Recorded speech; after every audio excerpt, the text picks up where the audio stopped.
of the African History Network. It's Sunday, January 24th, 21. And we're broadcasting on our Facebook fan page, The African History Network, The African History Network, and our YouTube channel, Michael Imhotep, Imhotep.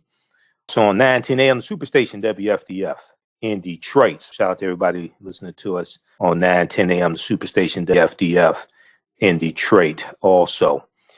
All right, well, we've been, we're on 6 days a week, so we've been covering the new Biden administration. We've talked about the executive orders. We talked about the inauguration. Go back and listen to our shows this past week. They're podcasted. They're archived at our Facebook fan page, The African History Network, The African History Network, and our YouTube channel, Michael Imhotep, Imhotep.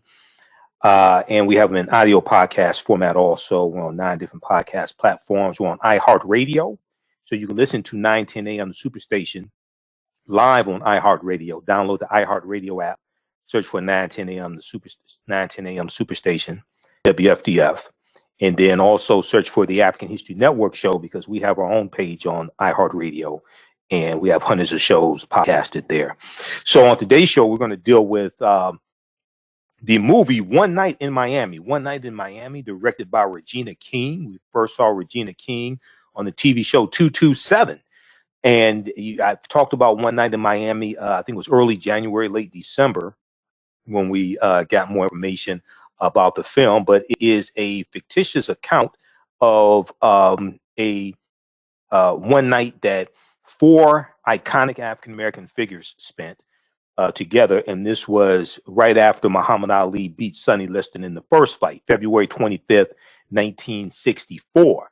And Muhammad Ali, who was Cassius Clay, Malcolm X, Jim Brown, great football legend Jim Brown, who then became an actor, and Sam Cooke. Okay, they all spent a night together at a hotel celebrating Cassius Clay's, Muhammad Ali's victory. And they all had a friendship. And the fictitious the movie is a fictionalized account of this meeting, okay, and what transpired. But it gets into a lot of different dynamics dealing with the civil rights movement, dealing with African-American men wanting to gain Black power, dynamics between Malcolm X and Sam Cooke, all of this. Okay, so we're going to talk some about that as well. Have you seen it? What'd you think about it? Give us a call, 313-778-7600.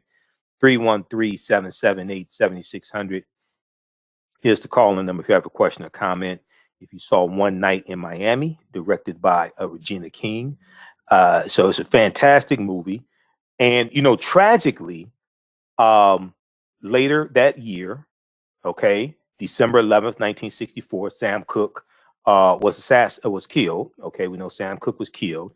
And then the following February 21st, 1965, we know Malcolm X was assassinated. Okay, so just in less than a year, within about a year's time, 2 of those 4 African-American men were no longer with us. All right.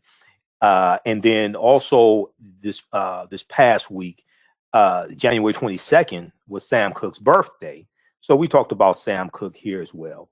Now, we're going to share once again an interview that Sam Cooke did. And I forgot I think this was 64. This interview was from, I think it was 64. This interview was from with Sam Cooke.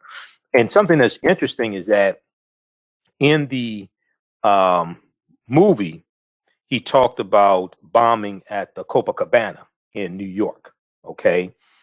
And in this interview here that we'll share with you also in this interview, Sam Cooke talked about bombing at the Copacabana as well. All right.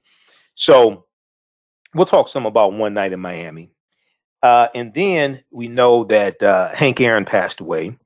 So we talked about Hank Aaron on our show Friday. And we'll share a little bit about Hank Aaron also. Excerpt of an interview with Hank Aaron from 2020. And then earlier in the week, I did this segment dealing with how most Americans don't know what's in the U.S. Constitution. I said we'll talk some more about that on our Sunday night show. We're going to do that, talk some more about that today. Most Americans don't know what's in the U.S. Constitution, and we saw an example of that with the January 6th insurrection. And the U.S. Constitution is the foundation of law in this country. So if you don't understand the Constitution, there's a good chance you'll understand law and don't understand history as well. All right. But and then this also ties it to a conversation that we had earlier in the week, where I talked about a study that showed that 2/3 of Americans can't name the three branches of government. 2/3 of Americans can't name the three branches of government. And then 1 in 5 Americans can't name one of the three branches of government. So we're dealing with a deficit when it comes to understanding history. So you got people out in the streets fighting over Confederate monuments. We just got rid of a fake president who was a dictator, who wanted to preserve Confederate monuments, who were monuments to the traitors of the Union, which is probably why he wanted to keep them. So all this deals with not understanding history.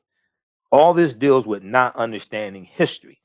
And your thoughts create feelings, your feelings create actions, your feelings create actions and behaviors, your actions and behaviors create results. So when people have a poor understanding of history, poor understanding of law, a lot of times the candidates that they support and the policies that they support reflect this distorted understanding of history, law, and politics. All right, so we'll deal with some more how most Americans don't know what's in the U.S. Constitution. Then a story broke Friday. We talked about it here on our show. New York Times broke a story dealing with Donald Trump's attempt once again to hold on to the presidency. And this idiot was going to oust the acting attorney general. He was going to get rid of the acting attorney general, replace him with somebody else in the Department of Justice, and try to pressure Georgia state lawmakers to overturn the results of the Georgia presidential election. To overturn the results, once again, coming down to Georgia, once again, trying to disenfranchise African Americans in Georgia, invalidate our votes.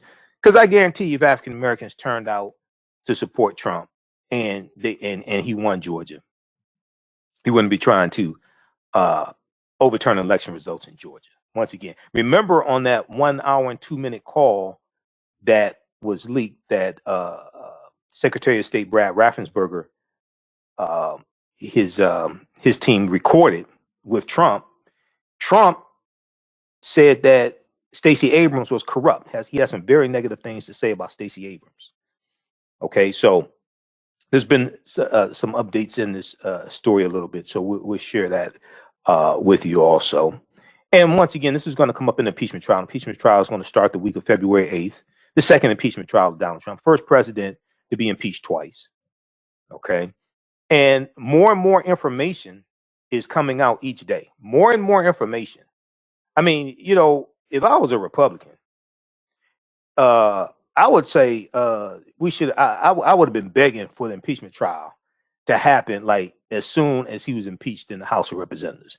I would have been begging Nancy Pelosi, please come on and transmit the articles so we could take it up. I would be begging Mitch McConnell, go ahead, let's start the trial now, because each day more and more information comes out regarding Trump's attempt to maintain power, and none of it is good for him.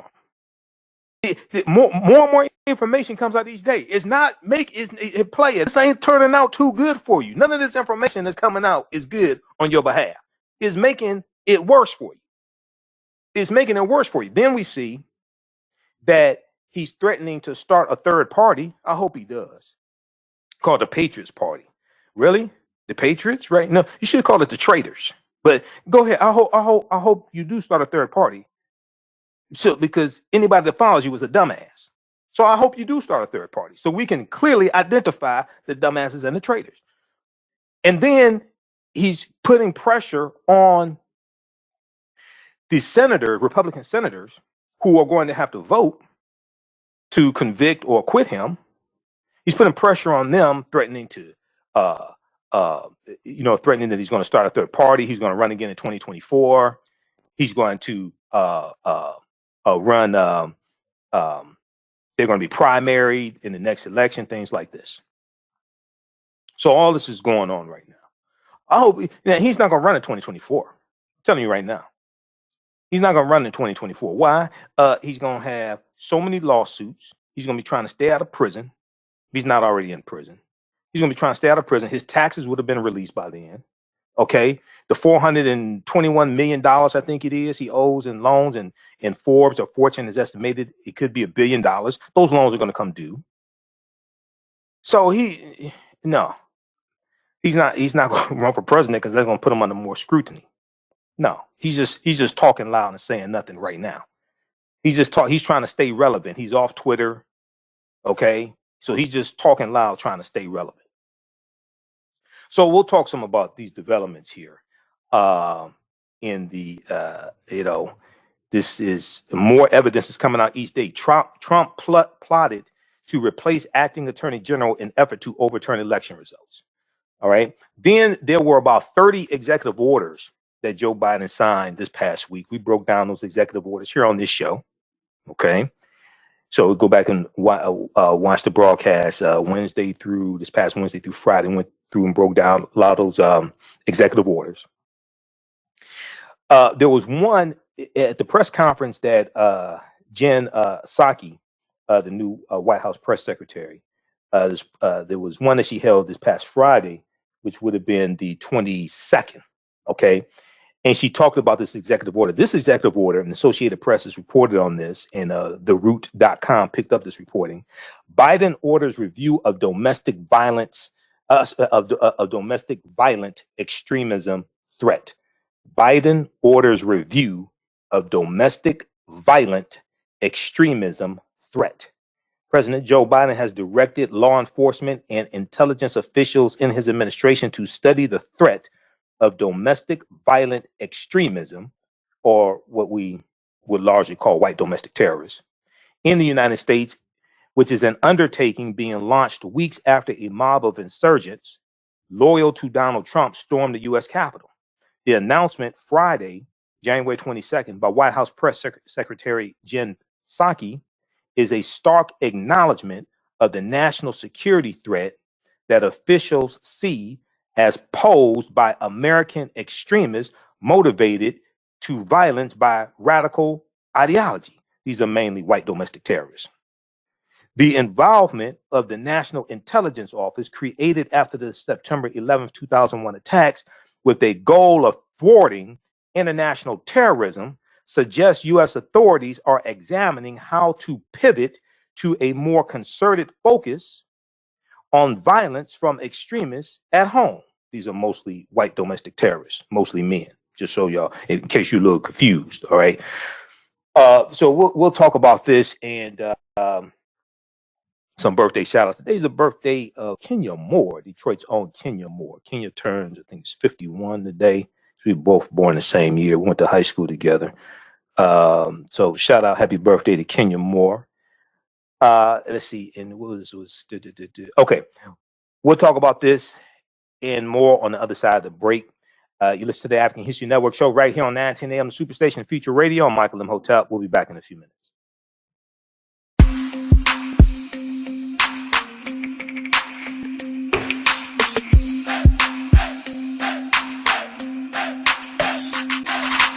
Are you getting ready for fall or winter? We have the solution for all seasonal clothing needs. Comedicwear.com is the go-to online source for Comedic African fashion and lifestyle products with a contemporary twist.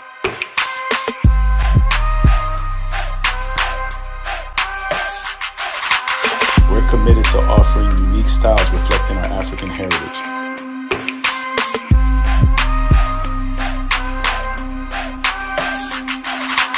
Comedicwear.com is inspired by ComedicScribes.com. to influence our people in learning and showing pride.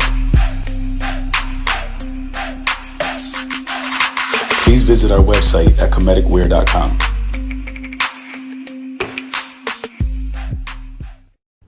For 25 years, the Black History 101 Mobile Museum has carried on the rich legacy of the Black Museum movement in America by showcasing original artifacts of the Black experience at colleges, universities, K-12 schools, corporations, libraries, conferences, and cultural events, making it the most traversed Black History mobile exhibit in American history. Dr. Khalid El Hakim is the founder of the Black History 101 Mobile Museum, and he is a highly sought-after public speaker on topics of Black history, social studies, education, museum studies, hip-hop, and race relations. Dr. Khalid was named among the change makers for NBC Universal's Erase the Hate campaign and listed as one of the 100 men of distinction for Black enterprise. He recently founded the Michigan Hip Hop Archive on the campus of Western Michigan University. The Black History 101 Mobile Museum is currently scheduling in-person and virtual exhibits nationwide. For more information, please contact Dr. Khalid El Hakim directly at 313-645-4197, 313-645-4197, or visit their website at blackhistorymobilemuseum.com. That's blackhistorymobilemuseum.com. You can also email him at bhistory101@yahoo.com, bhistory101@yahoo.com.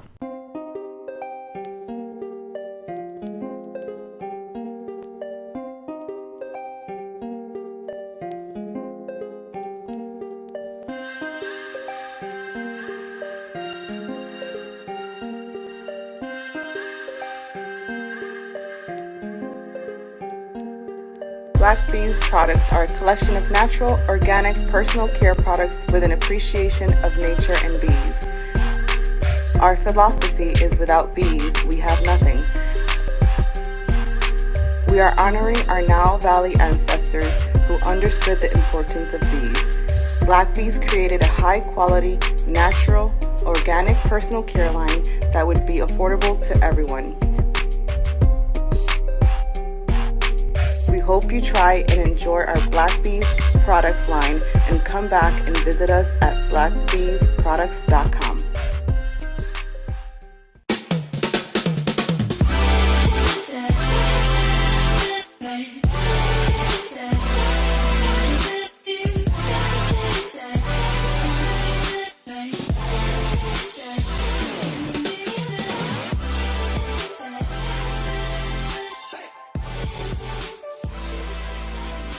Visit 4glossygirls.com. That's the number 4glossygirls.com, and follow them on Instagram at 4glossygirls. Welcome back to the African History Network show right here on 910 on the Superstation WFDF. I'm your host, Brother Michael Imhotep. It is Sunday, January 24th, 2021, and we are live. Hope everybody's doing well. Everybody share this broadcast on your Facebook on your Facebook page and your social media platforms. Invite your friends to tune in also. Okay. Calling numbers 313-778-7600. If you have a question or comment, 313-778-7600 is the calling number. If you have a question or comment, or at our website, AfricanHistoryNetwork.com, AfricanHistoryNetwork.com. I'm sorry. 313-778. I'm looking at a bunch of people texting me, and I'm looking at a bunch of stuff. 313-778-7600 is the calling number if you have a question or comment. First up, we're going to talk about the movie One Night in Miami. One Night in Miami. Okay. And I'm trying to think, have I been to Miami? I've been to Florida. I've been to Orlando. I don't think I've been to Miami. I do want to go back to Atlanta, but I haven't gone anywhere because of COVID. All right. So yeah, and I was thinking, no, I haven't been to Miami yet. I've been to Nova Scotia, Canada. There's some Black people up in Nova Scotia. That's a whole history going back to the War of 1812. Okay. dealing with Nova Scotia, Canada.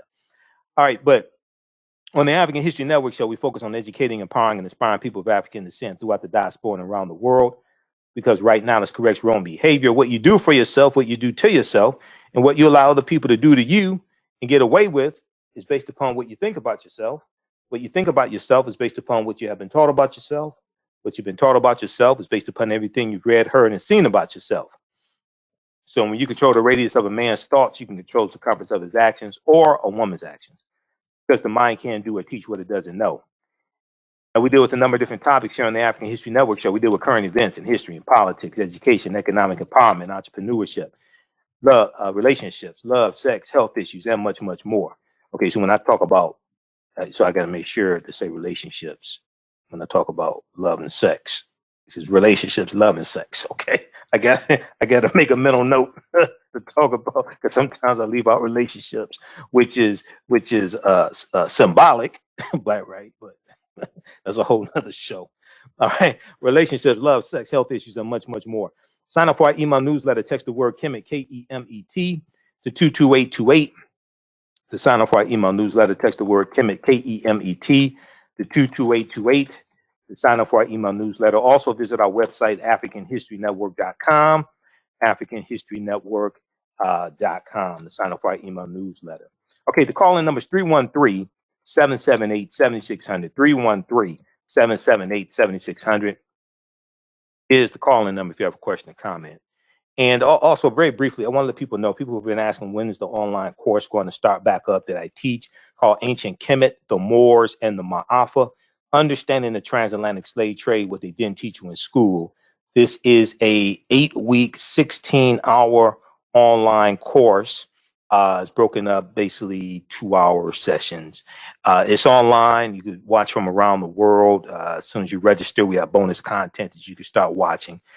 And we deal with thousands of years of history, and we deal with history leading up to the transatlantic slave trade. Okay, so the class is going to start Wednesday, February 3rd, 2021. Wednesday, February 3rd, 2021, 8 p.m.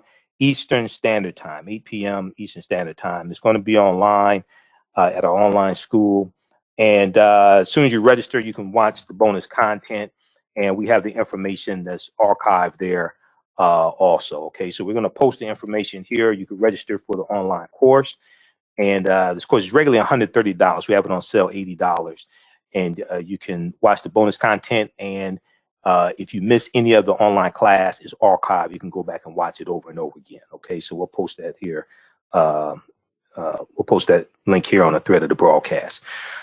Okay, so one night in Miami. So I heard a lot about this movie, and you know, as a historian, I am leery of fictionalized movies. Okay, now any movie dealing with history, and this is what I was trying to explain to a lot of the purists who wanted to jump on the movie Harriet, but when other movies about history came out, they weren't crying and screaming and yelling and rolling around on the floor and throwing a temper tantrum and pulling out their weaves or whatever they were doing.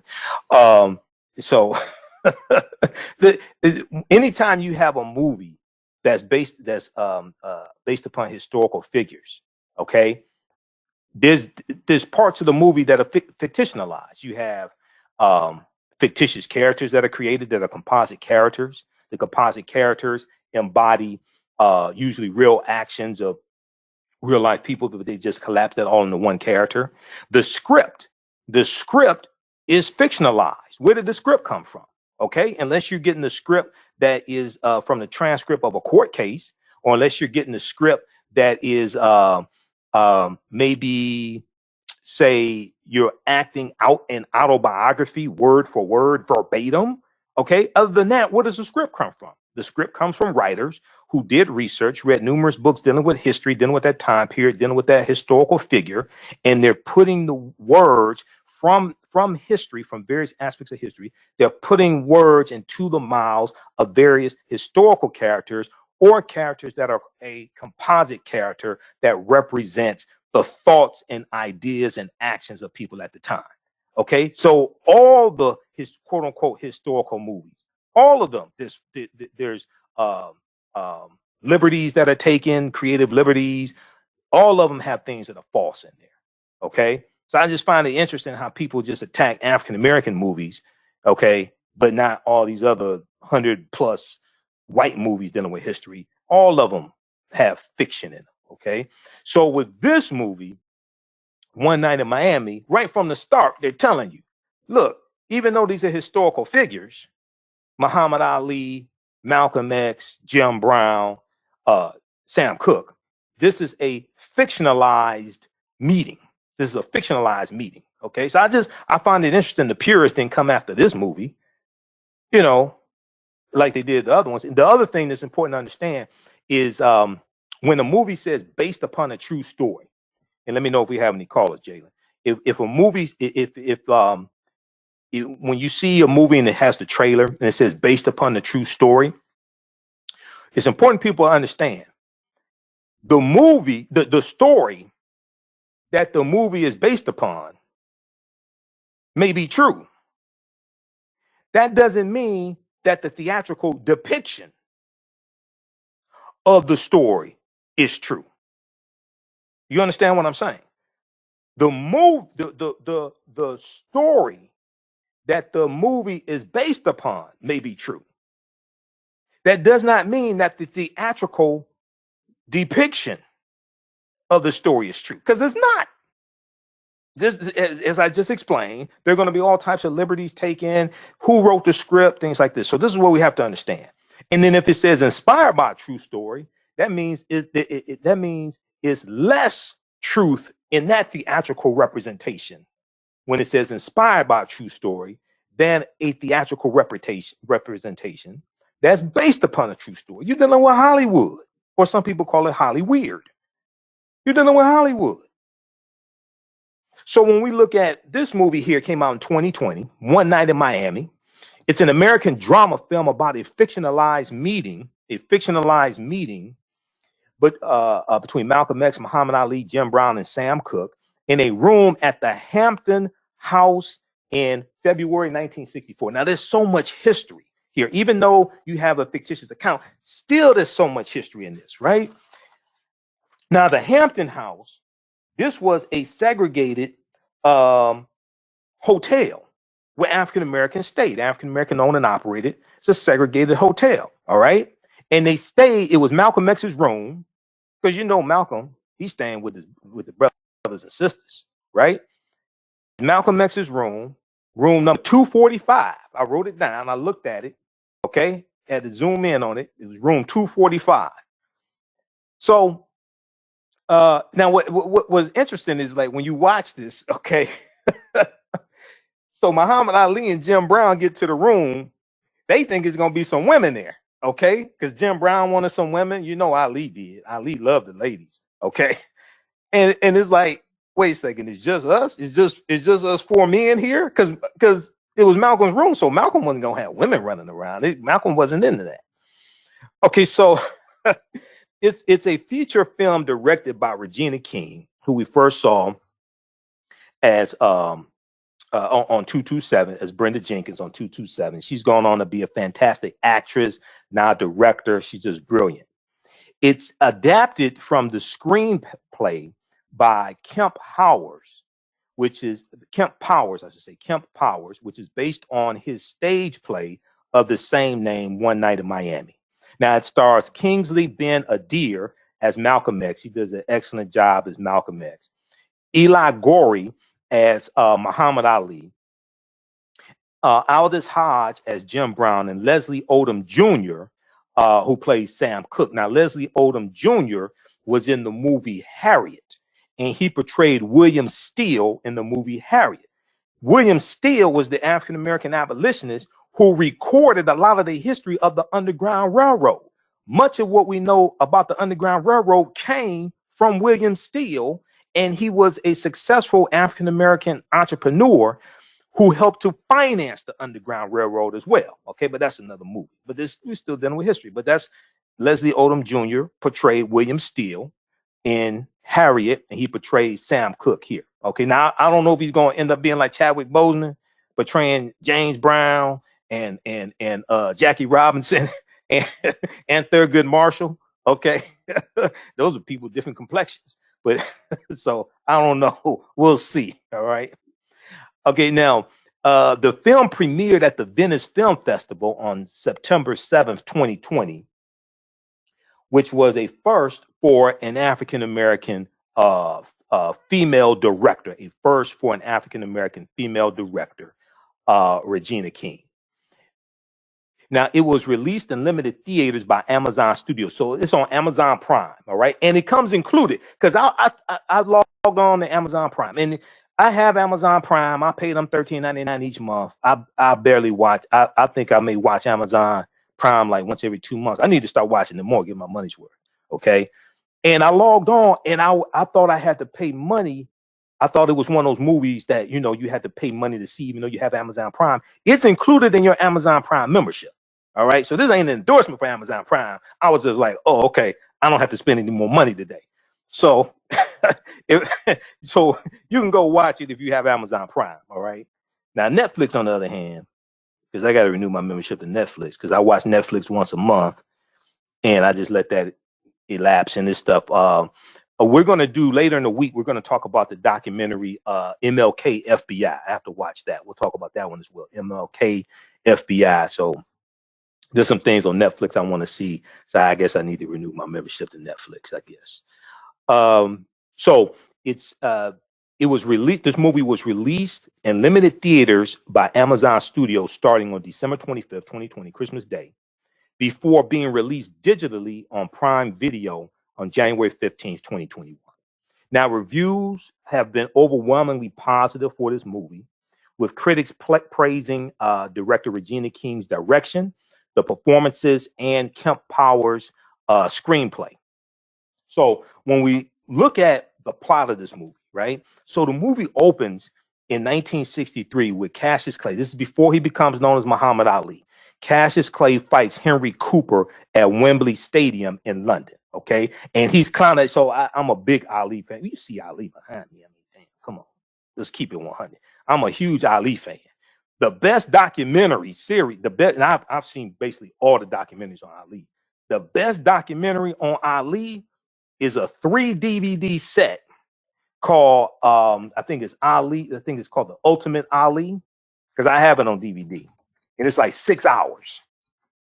Okay. It's 6 hours of Ali. All right. And it's a huge documentary. So he fights Henry Cooper in London, and he's clowning around. He gets hit in the jaw and gets knocked down. That's his first knockdown in a professional fight. So he gets up, he wins the fight. Okay. Then they cut to 1964. All right.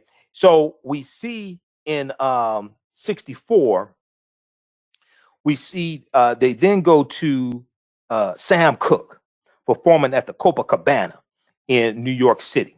All right. And Sam Cooke, he bombed. So is Jackie Wilson performing also? Talk about a Detroit connection. You got Jackie Wilson performing. Then it appears somehow Jackie Wilson sabotages the microphone equipment, the audio equipment. I'm not sure what he paid to have the cut off or something like that, but they allude to that. So I'm sorry, that's with Jackie Wilson. That was in Boston. They talk about that later in the movie. But with the Copacabana, he's performing. Sam Cooke is performing to a basically all white audience, and he bombs. He doesn't do well at all. They're really not interested in him. He bombs. Now there's an interview from 1964 where there's an interview from about 1964 where Sam Cooke talks about a number of different things, but he talks about bombing at the Copacabana. Okay. And we're going to go to that in just a minute here. I want you to hear Sam Cooke himself. All right. And we know that we commemorated Sam Cooke's birthday this past week. He was born January 22nd, 1939. January 22nd, 1939. All right. I just sent you a clip, Jalen. So they show Sam Cooke bombing at the Copacabana. Then they go to Jim Brown. Jim Brown is at his hometown in Georgia. And he's warmly received by an old family friend named Mr. Carlton, who's an old white man who lives on a vast plantation estate. Now, this is on an island in Georgia, okay? And Mr. Carlton praises Jim Brown, but when Mr. Carlton says he has to go inside and move some furniture, Jim Brown, so Mr. Carlton's family is old friends with Jim Brown's family. So Jim Brown says, well, hey, you know, I can help you move it. And he says, now before they say this is, I mean, it caught me by surprise. Before they get to this point, Mr. Carlton told Jim Brown that if you need anything, let me know. Our families have been friends for years. If you need anything, just ask. Okay. So Mr. Carlton goes, he gets up to go inside because he has to move some furniture. Jim Brown says, well, hey, I can help you. He said, oh, Jim, he said, I appreciate it, but you know, we don't allow N-words in the house. So I was like, this is what he told him. He said, you know, we don't allow N-words in the house.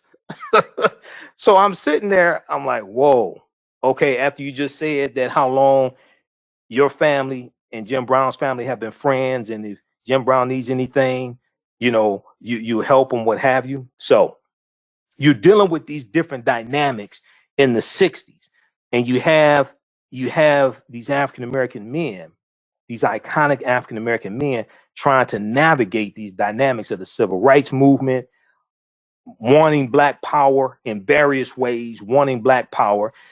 Sam Cooke talks about an economic Black power. Malcolm X is talking about a more overt Black power.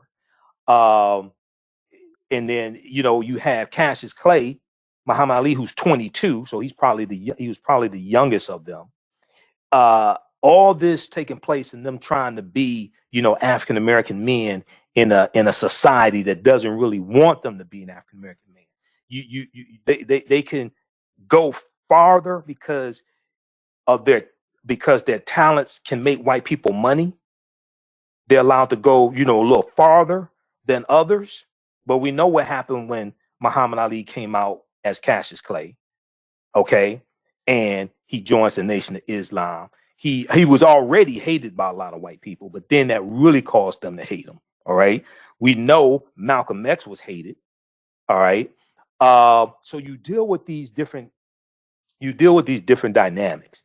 Okay, if you have a question or comment, you can give us a call 313-778-7600.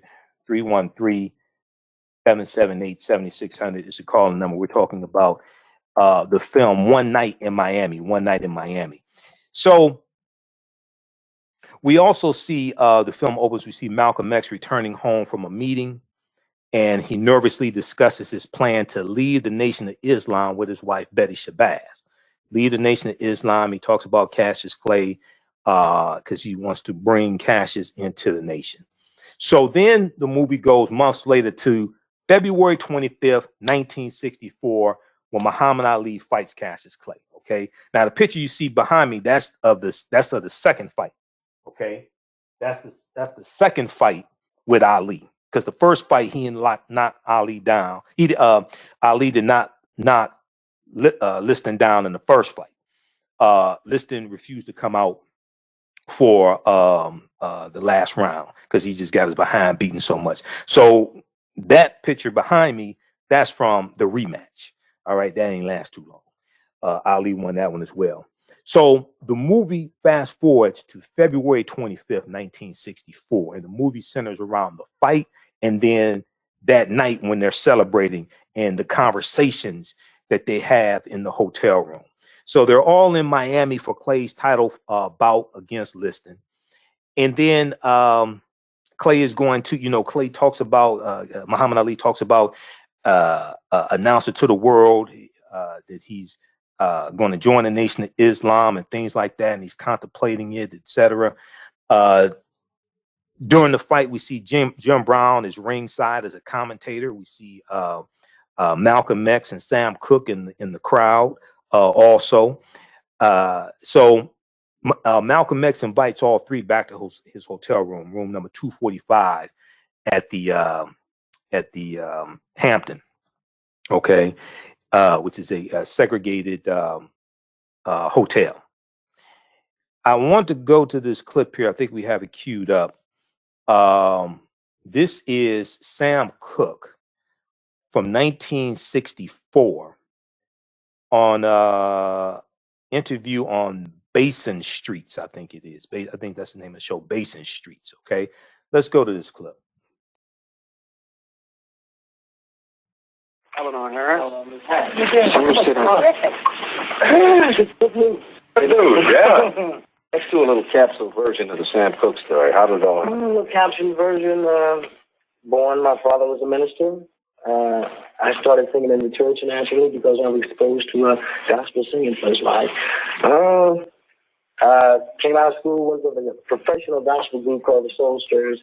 Sang around the country with them for about 5 years.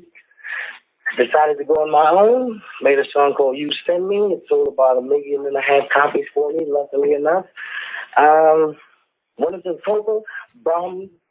Bomb? Did you really? That's right. I bombed. I bombed. Coco's a funny name, and unless you know show business, and unless you give it a real approach, you bomb. I didn't make good. That's why I said bomb.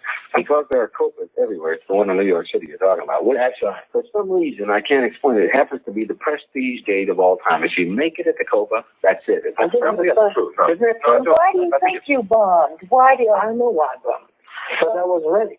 Yeah. I know I bombed too. I had the wrong act. Well, I mean it. I didn't say a word. And the whole act that I did, I was just entertainment, song. Yeah.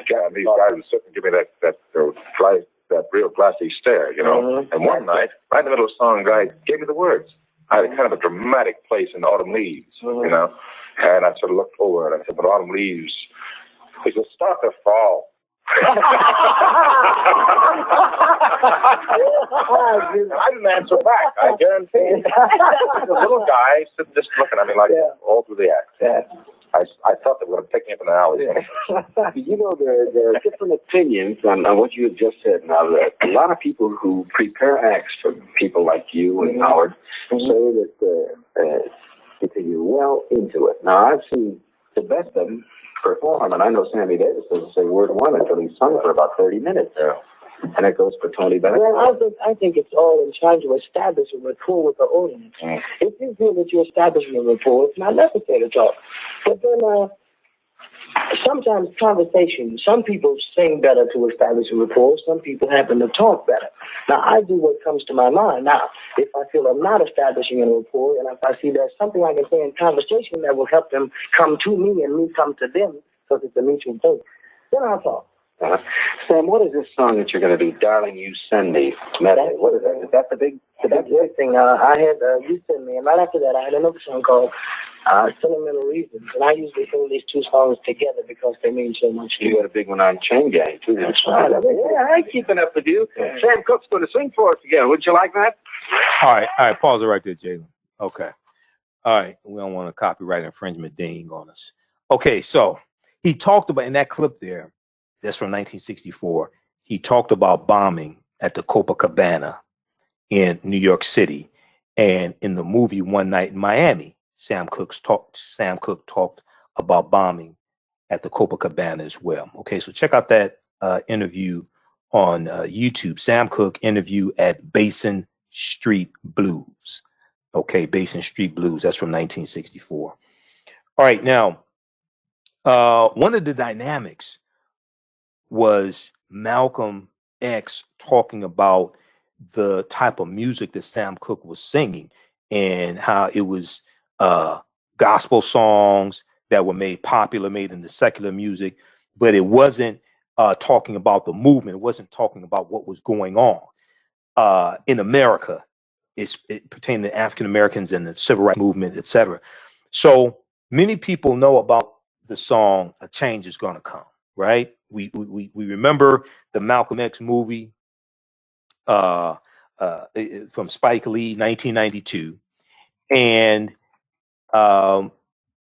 we know at the end of the movie, Malcolm is driving to the Audubon ballroom in Washington Heights, New York, and we know that they play that song. Okay, so that's a Sam Cooke song. That song is about the civil rights movement, and in the movie, at the end of the movie, hopefully it's not a spoiler alert, but maybe it is. At the end of the movie, One Night in Miami, Sam Cooke sings that song. Okay, now he didn't write the song after the night in the hotel room. Okay, he wrote the song in January. He wrote the song the month before. On Wikipedia, they have some good information dealing with I don't use Wikipedia a lot, but there's some good information on Wikipedia. They give some background information on the song "A Change Is Gonna Come." All right, and there's an article from I think they reference an article from Billboard magazine. But when we look at the background information on the song "A Change Is Gonna Come," Sam Cooke wrote it after he was denied, after he was discriminated against at a whites-only hotel. The song was inspired by various personal events in Sam Cooke's life, most prominently an event in which he and his entourage were turned away from a whites-only motel in Louisiana. Sam Cooke felt compelled to write a song that spoke to his struggle and of those around him, and that pertained to the civil rights movement and African Americans.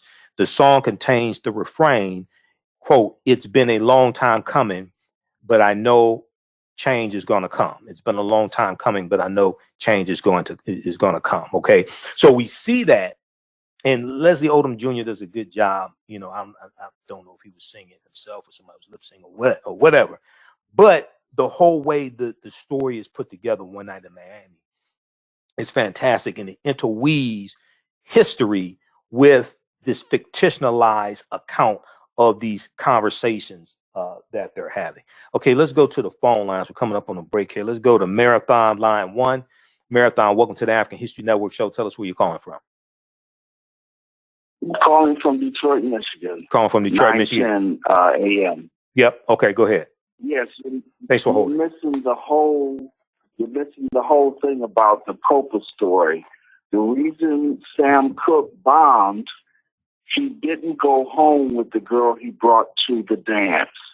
He didn't stick with "Darling, You Send Me." If he would have sang "You Send Me," he would have brought the house down. It's much like my cousin, the late great Bobby Smith of the Spinners, told me. He said, "Marathon, if you ever make it, stick with your music. Don't wait for them to cross over to you. Do your music, and you'll be okay." Yeah, he wasn't performing his music. He was performing to an all-white audience. He was performing something drab. I forgot the name of the song he performed, but it wasn't. Tammy. Huh? Tammy. It was Team from Tammy. Okay, yeah, it wasn't like one of his standards that he performed. It wasn't one of his well-known songs. That's what I was saying. Yeah, it wasn't one of his well-known songs that he performed. But he didn't go home with the girl. He didn't go home with the girl he brought to the dance. That's what I'm saying. Right, but when he was actually interviewed, the actual interview I played, he said he bombed because he wasn't ready. That was him. That was actually Sam Cooke. That was. I mean, that could be part of it. But what he said was when he performed at the Copacabana, he wasn't ready. Now he performed. He should have performed something better. You know, one of his more well-known songs. Yeah. But that was him. That was Sam Cooke himself saying he bombed because he wasn't ready when he performed at the Copacabana. Yep. Okay, man. He should have stuck with what made him famous, is what I'm saying. Yeah, I agree. Because the crowd would have loved that. Yes. Yeah. Okay. All right. Thanks, Marathon. Thanks for calling. All right. Yeah. He should have stuck with what made him famous or something like that. But sometimes when you performing at clubs like that, you may have to perform songs that the owner of the club or what have you tell you to perform also. That's another dynamic there as well. Okay. 313-778-7600 is the calling number if you have a question or comment. 313-778-7600 is the calling number if you have a question or comment. We're talking about the movie One Night in Miami. Now, there was a good article from SmithsonianMag.com, SmithsonianMag.com, and this is the official website of the Smithsonian Institute.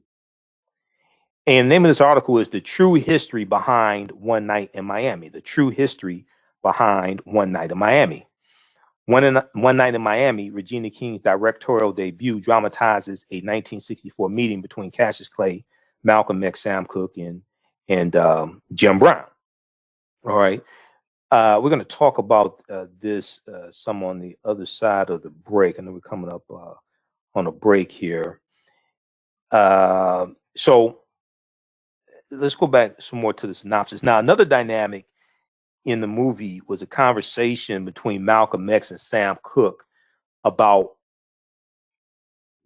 economic power, black power, different dynamics like this. And Malcolm X confronts Sam Cooke with the recent success of Bob Dylan's "Blowing in the Wind" song, and wonders why a white kid from Minnesota can find an audience for social commentary, but Sam Cooke cannot. But Sam Cooke also talks about how he owns a record company, he owns his masters, and he talks about the Rolling Stones wanting to record a song from his company. I think it was a song Bobby Womack wrote, okay? And he let them record the song, okay? These are covers, okay? This is something that a lot of white artists did, okay? It wasn't just Michael Bolton. This is long before Michael Bolton. They did this to Little Richard, all right? Pat Boone did Tutti Frutti, okay? And it became a bigger hit for Pat Boone probably than it did for Little Richard, and it could get played on radio stations where Little Richard couldn't get his song played on. But you would have a lot of white artists who would record hits that black people made, and it become a bigger hit for white audiences, and they could perform all across the country, where a lot of times we were restricted where we could go, where we could perform, which radio stations we could get our songs played on. A lot of the white Southern owned radio stations would not play our music. They called it race music. So the Rolling Stones want to record this song. Sam Cooke lets them record this song. It becomes a bigger hit for the Rolling Stones than it was for Bobby Womack, and it makes more money. But because Bobby Womack was a songwriter, had songwriter credits on the song, he got paid when the Rolling Stones recorded and it went to #1. So Sam Cooke is explaining this economic power, okay? How, I don't have a problem if white people record our music as long as we get paid for it. We own the masters, we have the writing credits, we get paid for it. He's talking about understanding like this business side of the record business and ownership, okay? And how you can make more money letting white people record, songs that you wrote. All right. So it's another dynamic. They have this probably fictionalized conversation. Maybe part of it may have been true. I don't know. But it's a very interesting conversation. Okay, we'll talk about this on the other side of the break. You listen to the African History Network show right here on 9:10 a.m. the Superstation of Future Radio. I'm Michael Imhotep. We'll be back in a few minutes. Stand by, everybody.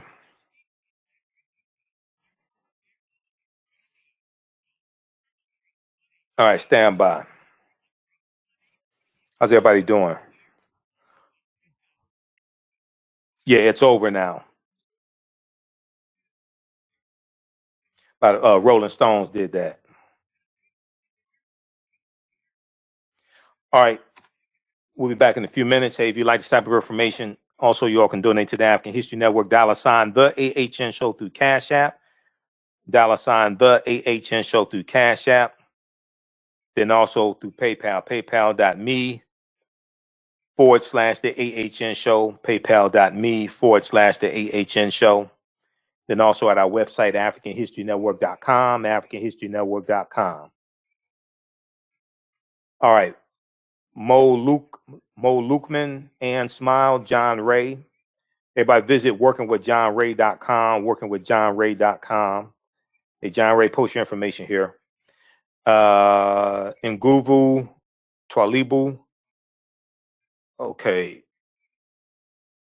All right, lectures from Dr. Ray Hagens that I posted years ago. Yep. Matthew. All right, stand by. I gotta get ready for this next segment here. What are we doing this next segment? Stand by, everybody. We'll be back in a couple minutes here. With blackbusinesstee.com, the messages are clear and meaningful. Keep your business in the black and out of the red. Mind your black business. Know your numbers and plan strategically. Black Business Boss, lead your industry. Support black business, encourage, patronize, and uplift one another. BlackBusinesstee.com currently has products sold in Detroit, Atlanta, Chicago, and Los Angeles, with proceeds returned to the black community. They have a wide selection of hoodies, t-shirts, mugs, hats, sweatshirts that support black-owned businesses. Visit the website blackbusinesstee.com. That's blackbusinesstee.com. For 25 years, the Black History 101 Mobile Museum has carried on the rich legacy of the Black Museum movement in America by showcasing original artifacts of the Black experience at colleges, universities, K-12 schools, corporations, libraries, conferences, and cultural events, making it the most traversed Black History mobile exhibit in American history. Dr. Khalid El Hakim is the founder of the Black History 101 Mobile Museum, and he is a highly sought-after public speaker on topics of Black history, social studies, education, museum studies, hip-hop, and race relations. Dr. Khalid was named among the change makers for NBC Universal's Erase the Hate campaign and listed as one of the 100 men of distinction for Black enterprise. He recently founded the Michigan Hip Hop Archive on the campus of Western Michigan University. The Black History 101 Mobile Museum is currently scheduling in-person and virtual exhibits nationwide. For more information, please contact Dr. Khalid Al Hakim directly at 313-645-4197, 313-645-4197, or visit their website at blackhistorymobilemuseum.com. That's blackhistorymobilemuseum.com. You can also email him at bhistory101@yahoo.com, bhistory101@yahoo.com. Soul Natural Beauty Products offers organic, plant-based skin and hair care products that will rejuvenate skin and naturally grow and thicken hair. Their whipped shea butter can heal or restore damaged skin cells to prevent hyperpigmentation and skin breakouts. All products are made with organic plant-based ingredients.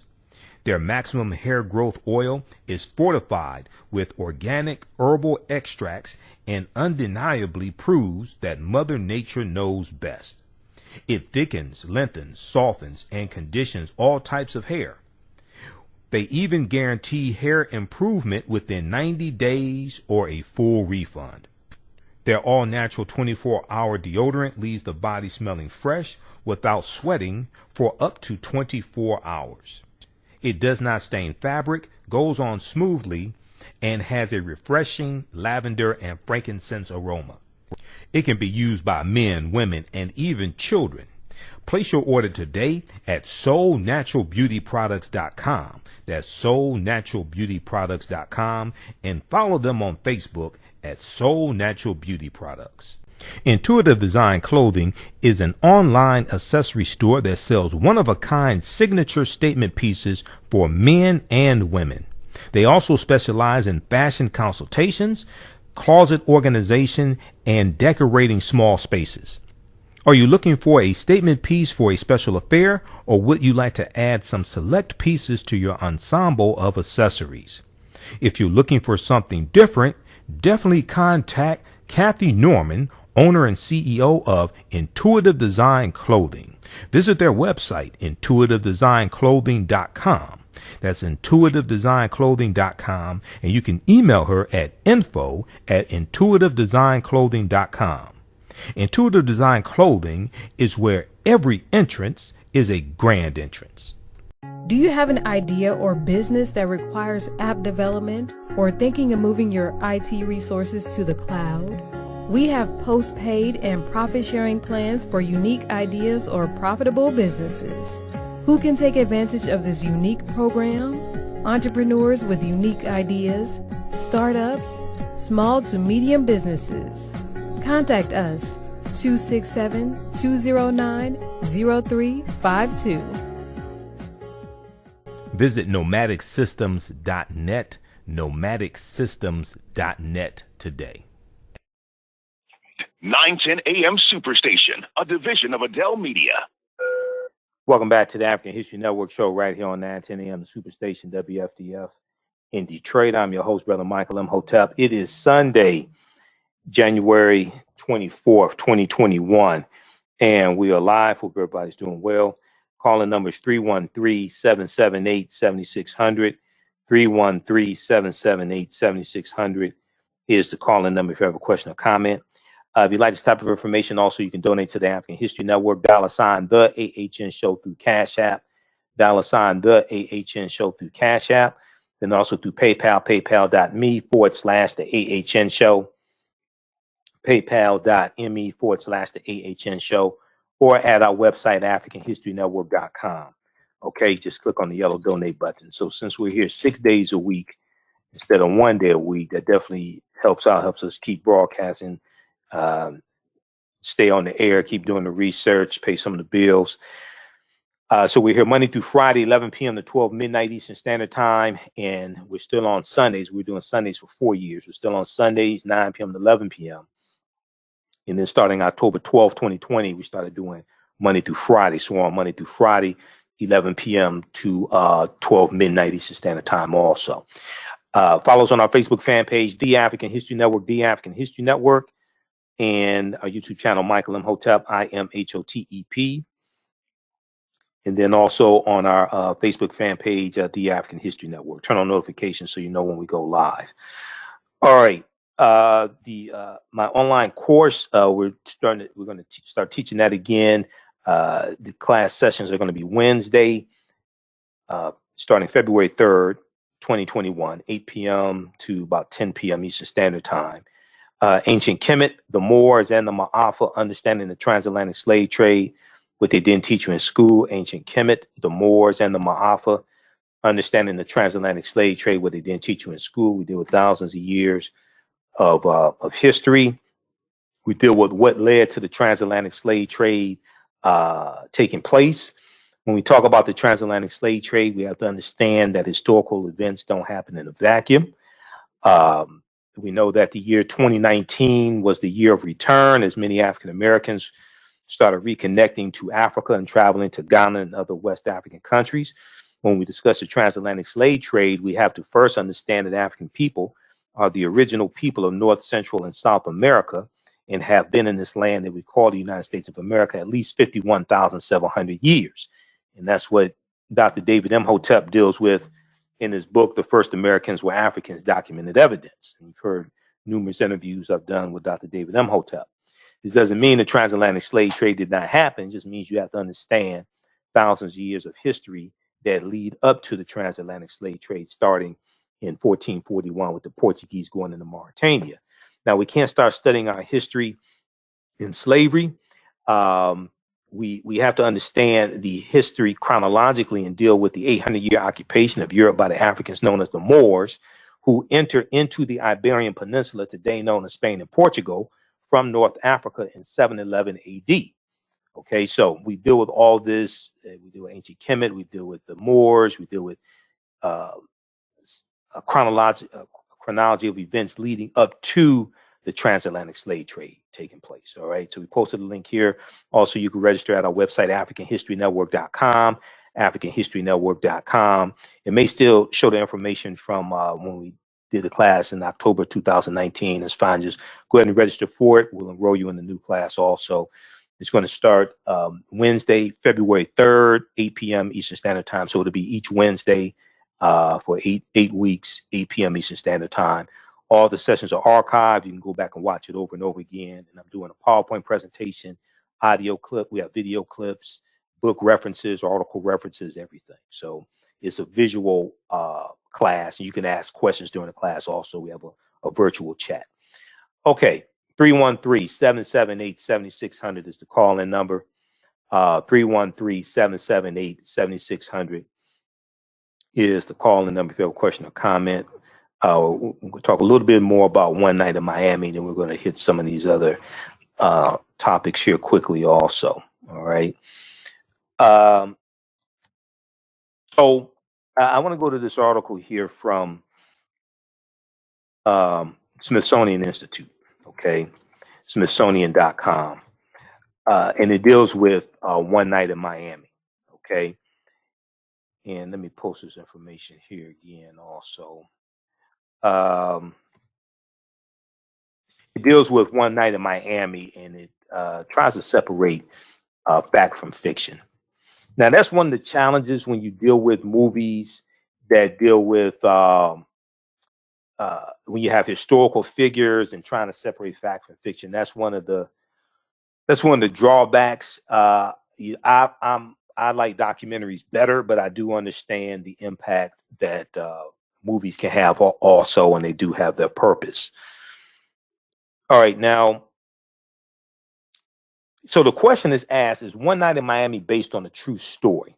So in short, yes, but with extensive dramatic license, particularly in terms of the characters' conversations. Now, Cassius Clay, Muhammad Ali, Malcolm X, Sam Cooke, and Jim Brown really were friends, and they did spend the night of February 25th, 1964 together in Miami. Fragments of the story are scattered across various accounts, but as Kemp Powers, who also penned the film script, told the Miami Herald in 2018, he had trouble tracking down, quote, more than perfunctory information about the about what actually took place. Okay, more than perfunctory information about what actually took place.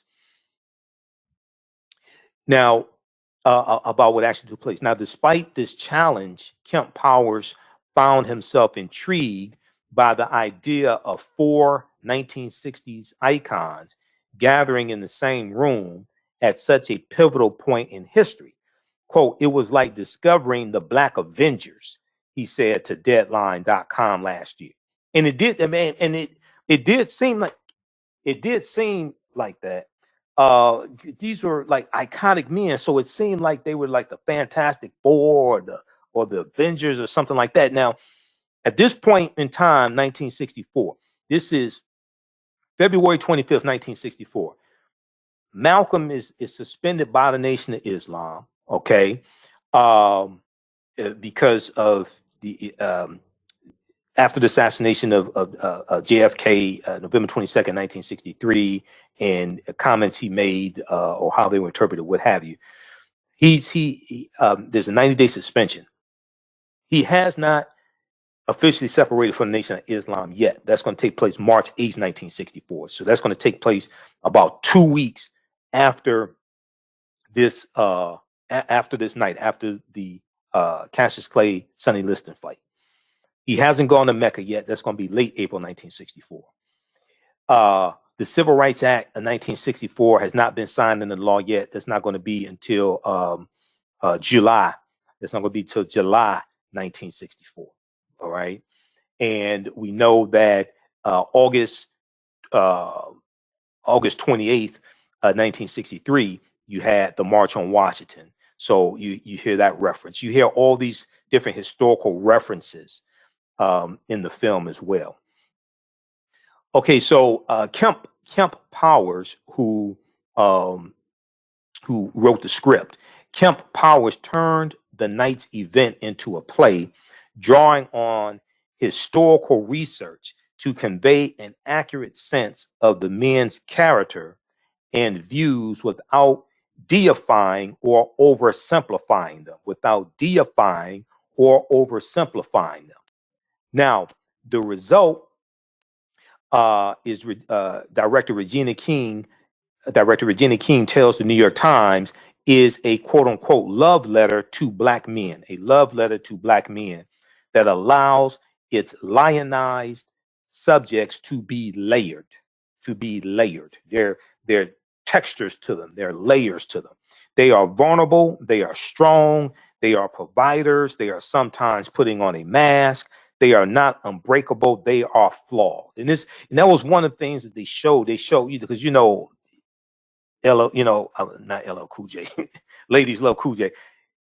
Ladies love Ali. Okay, Cassius Clay. He was a ladies' man even after he goes into the Nation of Islam. He's still a ladies' man. Okay, so we see those dynamics here. We see the dynamics with Jim Brown and loving women. You see these powerful, iconic African American figures, but then you also see their flaws. All right, and one of the big mistakes is we try to put people on pedestals and think people are perfect, and they're not. They're human beings. They have their frailties, they have insecurities, etc. Okay, 313-778-7600 is the call-in number if you have a question or comment. 313-778-7600 is the call-in number if you have a question or comment. Okay, yeah, Malcolm talked about chickens coming home to roost when Kennedy was assassinated. All right, and one of the things they talk about, Muhammad Ali talks about how his mother cried when Kennedy was assassinated. I think Sam Cooke said the same thing. His mother cried, because there was a lot of African Americans who cried when JFK, was assassinated. All right, we didn't think he was perfect, but we thought that he could be pushed farther than a lot of other white men. Okay, and we know that it's going to be JFK who was one of the first ones to initially talk about affirmative action also. But we saw him as somebody who wasn't perfect, but somebody who can be pushed farther than a lot of other white men who would be president or previous presidents. Okay, so I want to go back to this article here from Smithsonian Mag. Okay, so in One Night in Miami's retelling, the four friends emerged from their night of discourse with a renewed sense of purpose, each ready to take the next step in the fight against racial injustice. Each ready to take the next step in their fight against racial injustice. For Sam Cooke, this translates to recording the hauntingly hopeful a change is going to come. Now, keep in mind, Sam Cooke actually, when you actually study, Sam Cooke actually recorded a change is going to come the month before this meeting took place. He recorded in January 1964. It had not been released yet, however. Okay, it had not been released yet. For Cassius Clay, this meant asserting his differences from the athletes who preceded him, a declaration Damian Thomas, a sports curator at the Smithsonian's National Museum of African American History and Culture, summarizes as, quote, "I'm free to be who I want to be. I'm joining the Nation of Islam. I don't support integration," end quote. Okay, so Cassius Clay becomes Muhammad Ali. They show at the end, they show the name being bestowed upon him by the Honorable Elijah Muhammad. And there's a scene, Sam Cooke and Muhammad Ali are in a car. Okay, they leave. There's an argument between Malcolm X and Sam Cooke. Sam Cooke leaves, go to the store. Ali goes after him, and they talk about how black people want black power. Black people want power. We want black power. Okay, and this is before the Black Power movement starts. All right, so the Black Power movement basically starts in 1966. It doesn't start with the Black Panther Party for Self-Defense, founded in October 1966 by Bobby Seale and Huey P. Newton. It goes back to earlier in '66, and most people really mark it with the March Against Fear in Mississippi. Okay, June 1966. Okay, the March Against Fear. James Meredith is on this march. He gets shot. Civil rights leaders come to finish the march. Kwame Ture, Stokely Carmichael, Dr. King, things like this. And they're arrested. They come out of jail. Kwame Ture is on the microphone. He talks about how we want black power, and really unleashes this ideology of black power to the world. Now he's the chairman of SNCC, Student Nonviolent Coordinator Committee. SNCC comes out of the Southern Christian Leadership Conference, SCLC, which was co-founded in 1957 by Dr. King and Ella Baker. And the black power ideology and really that movement is going to come out of SNCC. Before he unleashes it to the world, that was June 28th, 1966, if I remember correctly. Before he unleashes it to the world, they were priming people for it on the ground.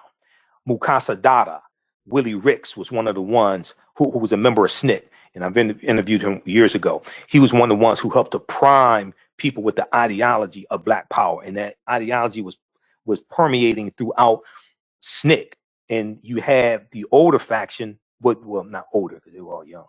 You had the faction of SNCC that was more following Dr. King, and it was more, some of them may have been what we would call integrationists, okay?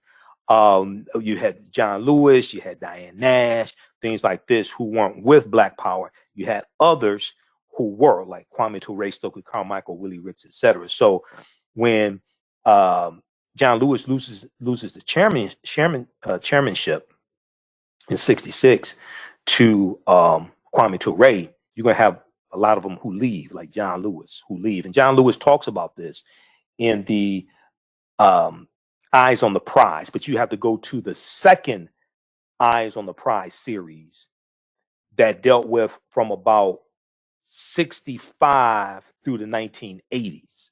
There's a second Eyes on the Prize series that interviews John Lewis, that interviews Kwame Ture, that gets deep into this, okay? The first Eyes on the Prize series, and I have the box set on DVD of the first Eyes on the Prize series, that deals with from 55, starting with the lynching of Emmett Till, August 28th, 1955. That deals with from 55 through the signing of the Civil Rights of the Voting Rights Act in August 1965. Okay, it deals with that. The second series of Eyes on the Prize gets even deeper, and it goes from 65 through the assassination of Dr. King in 68, and it deals with the Black Power movement. They also show the Deacons for Defense and Justice in the second series. The first series, they don't show the Deacons for Defense and Justice, and they really don't talk about the armed resistance among the civil rights leaders that took place. Okay, and we're around the civil rights among the civil rights activists that took place and the armed resistance. They deal with that in the second series. Somebody may have told them, "Hey, look, you ain't telling the whole story. You need to deal with this. If it had not been for Negroes with guns, there would not have been a civil rights movement." That's why you hear me talk about this book here from Professor Charles E. Cobb Jr., this nonviolent stuff that gets you killed, how guns made the civil rights movement possible. Because if it had not been for Negroes with guns protecting the civil rights workers, there would not have been a civil rights movement. And Professor James Small told me that himself, and he was there. That's one of my teachers. Professor James Small told me that himself. Okay, how's everybody doing? Okay, we have Linda, Anita in Detroit, Sean, TC. Okay, 313-778-7600 is the call-in number if you have a question or comment. I know we're coming up here on the break. 313-778-7600. Y'all pretty quiet tonight. Okay. All right. So let me see here. So the film fudges the timeline of these events. Let's go back to this article from Smithsonian, because I like to put things in chronological order and deal with history. I'm a historian, so I like to deal with things in chronological order. So the film fudges the timeline of these events. Sam Cooke actually recorded the Bob Dylan-inspired song prior to the Sonny Liston Clay fight. That's true. And perhaps overstates the gathering's influence on the quartet's lives. But its broader points about the men's unique place in popular culture, as well as their contrasting examples of Black empowerment, ring true. As John Troutman, a music curator at the Smithsonian's National Museum of American History, says via email, Cooke, Ali, Brown, and Malcolm X together presented a dynamic range of new possibilities for Black Americans to engage in and reshape the national conversation. All right. So it's a fantastic movie. I encourage people to really study these men, study Malcolm X, and when we study Malcolm X, one of the good at the end of the movie. Now I ain't giving it away because we know Malcolm was assassinated. So hopefully anybody that watches it, when you see Malcolm X, you don't think they're talking about Malcolm 10. This is not like this is not a Shakespeare like Henry VIII. This ain't a Shakespeare play, Malcolm 10 or something like that. But anyway, he's sitting at the table. He's sitting at the table. His house has been firebombed. And it appears like maybe they're at a hotel or something like that. He's sitting at the table. On the table is a manuscript of the autobiography of Malcolm X as told to Alex Haley. All right. So there's so many pieces of history in this movie. So it's fantastic. I encourage people to check it out, but then go study the real history. Study Sam Cooke. Study Malcolm X. Study the friendship between Malcolm X and Muhammad Ali. The friendship between Muhammad Ali, Cassius Clay, and Sam Cooke, because they recorded a song together. Hey, the gang's all here. Sam Cooke and Cassius Clay. Hey, the gang's all here. They recorded a song together. All right. And then we know there was a secret friendship also. We talked about during Dr. King Day, that whole week we did shows dealing with Dr. King. There was a secret friendship between Muhammad Ali and Dr. Martin Luther King Jr. There was a secret friendship between them as well. All right, we're coming up on a break. Listen to the African History Network show right here on 910 AM, the Superstation, the Future Radio. I'm Michael Imhotep. We'll be back in a few minutes.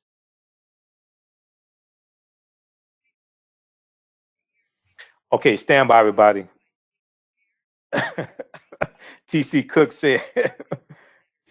said we're just listening. Okay. All right, stand by. How's everybody doing? Okay, everybody. So here's the information for the online course.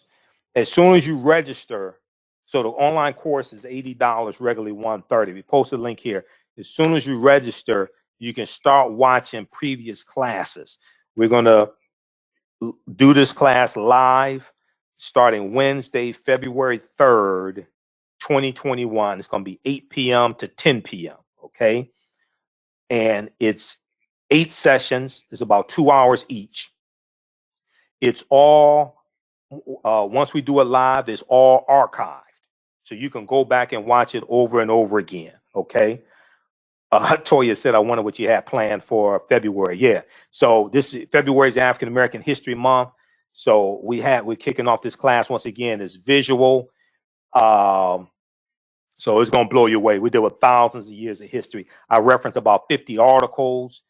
The books I reference, you don't have to read the books to understand what I'm talking about, but we reference books to expand your understanding of history and for sources. Okay. There's about 50 articles that I reference as well. So it's a fantastic course. All right, let's see here. What are we going to talk about next? Stand by.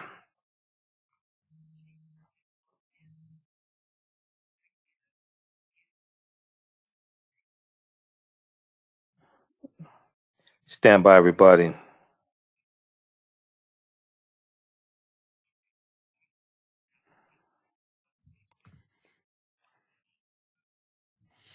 Welcome back to the African History Network show right here on 910 AM, the Superstation, the Future Radio. Hey, I'm your host, Brother Michael Imhotep. It is Sunday, January 24th, 2021, and we are live. So we just talked about one night in Miami, okay?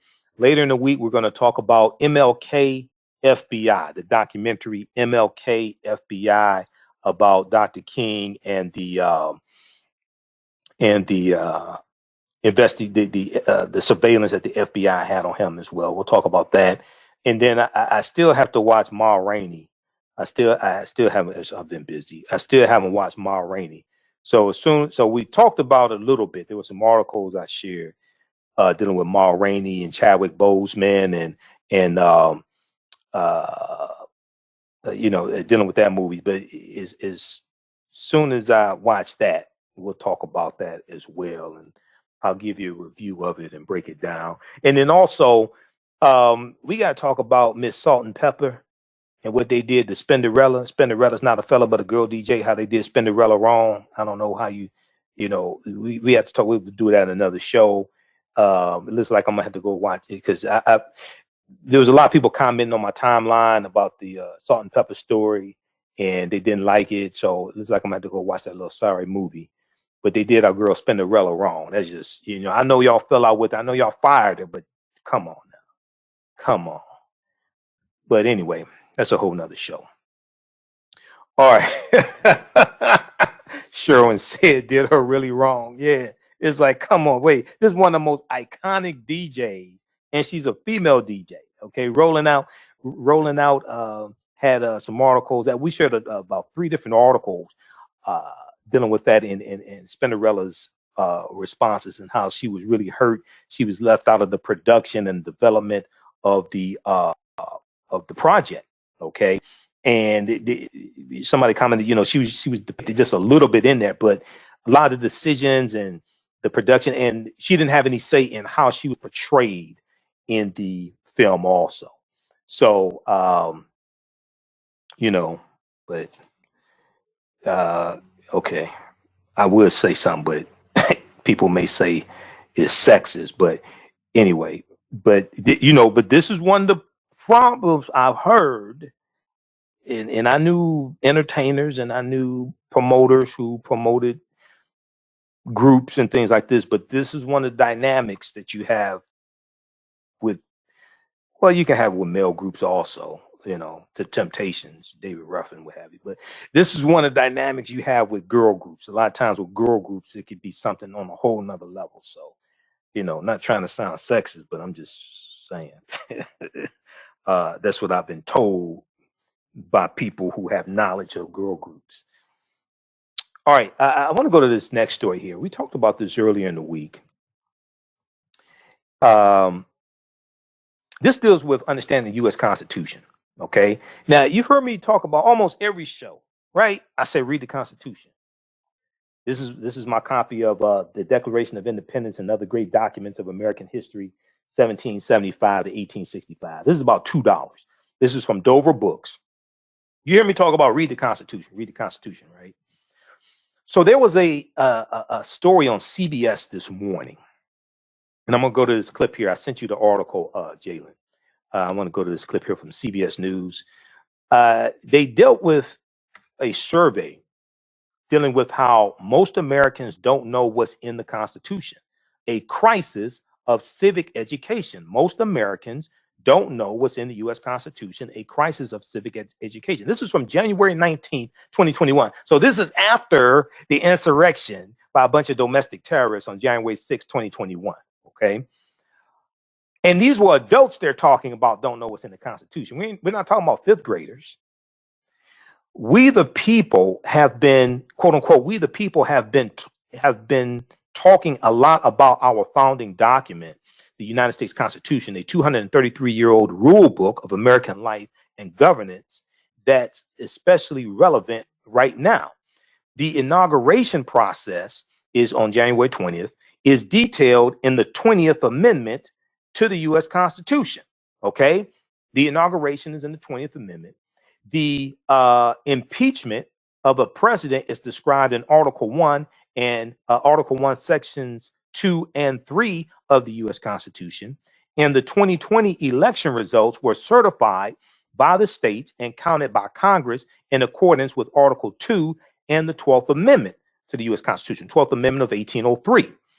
But for all its wisdom, the Constitution has a problem. Most Americans don't know what's in it. Now, some people could make the argument that the Constitution is like the Bible. There's a lot of people talk about stuff that's in the Bible that's not even in the Bible.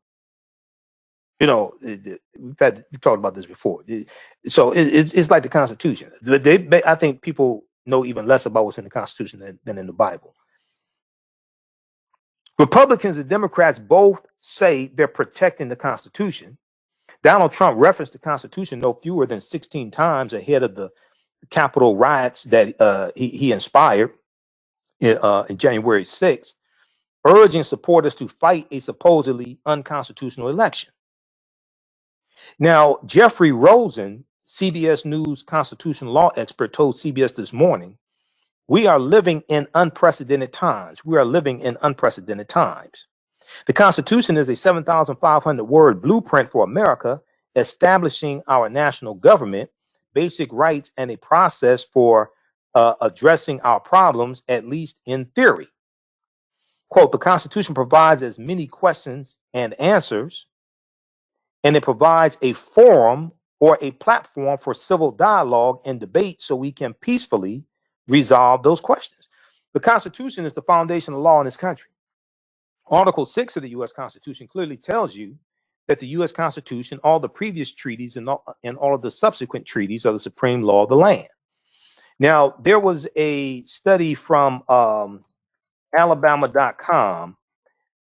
I'm sorry. There was a study that there was an article from Alabama.com talked about, and it dealt with how 2/3 of Americans, and I'm going to pull this up here, how 2/3 of Americans could not name the 3 branches of government. Okay. Let me pull this up from AL.com. Okay. So this is from September 19th, 2019. September 19th, 2019. 1 in 5 Americans can't name a single branch of government. 1 in 5 Americans can't name a single branch of government. And there was a study from the Annenberg Public Policy Centers. A recent survey found America may need to go back to civics class.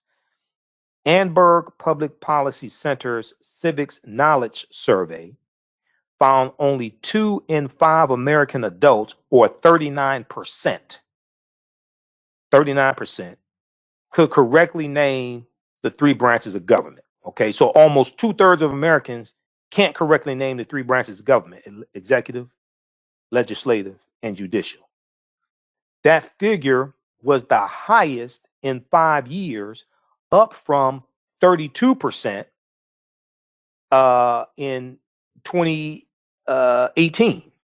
So in 2018, only 32% of American adults could name the 3 branches of government.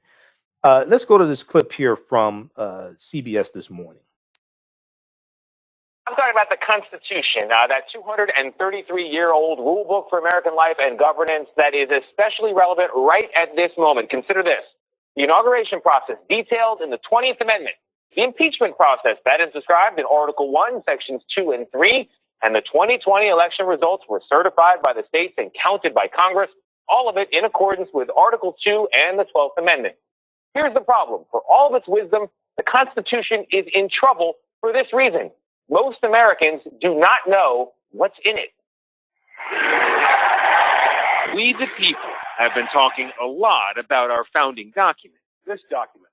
Republicans and Democrats say they're protecting it. We love the Constitution. We love America. And President Trump referenced the Constitution no fewer than 16 times ahead of the riot at the Capitol this month, urging supporters to fight a supposedly unconstitutional election. You're sworn to uphold our Constitution. We are living in unprecedented times. Jeffrey Rosen is a CBS News constitutional law expert, the person we turn to for knowledge of our nation's charter.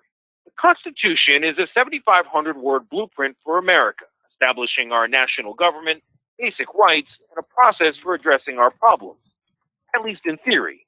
Constitution provides as many questions and answers, and it provides a forum or a platform for civil dialogue and debate so we can peacefully resolve those questions.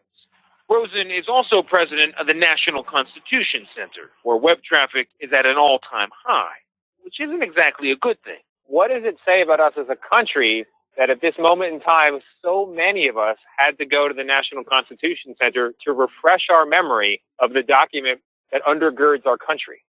There's no doubt that we are in a crisis of civic education. The framers knew that the consequences of constitutional ignorance and being guided by passion rather than reason were en masse. Well, we just saw that they were right about that.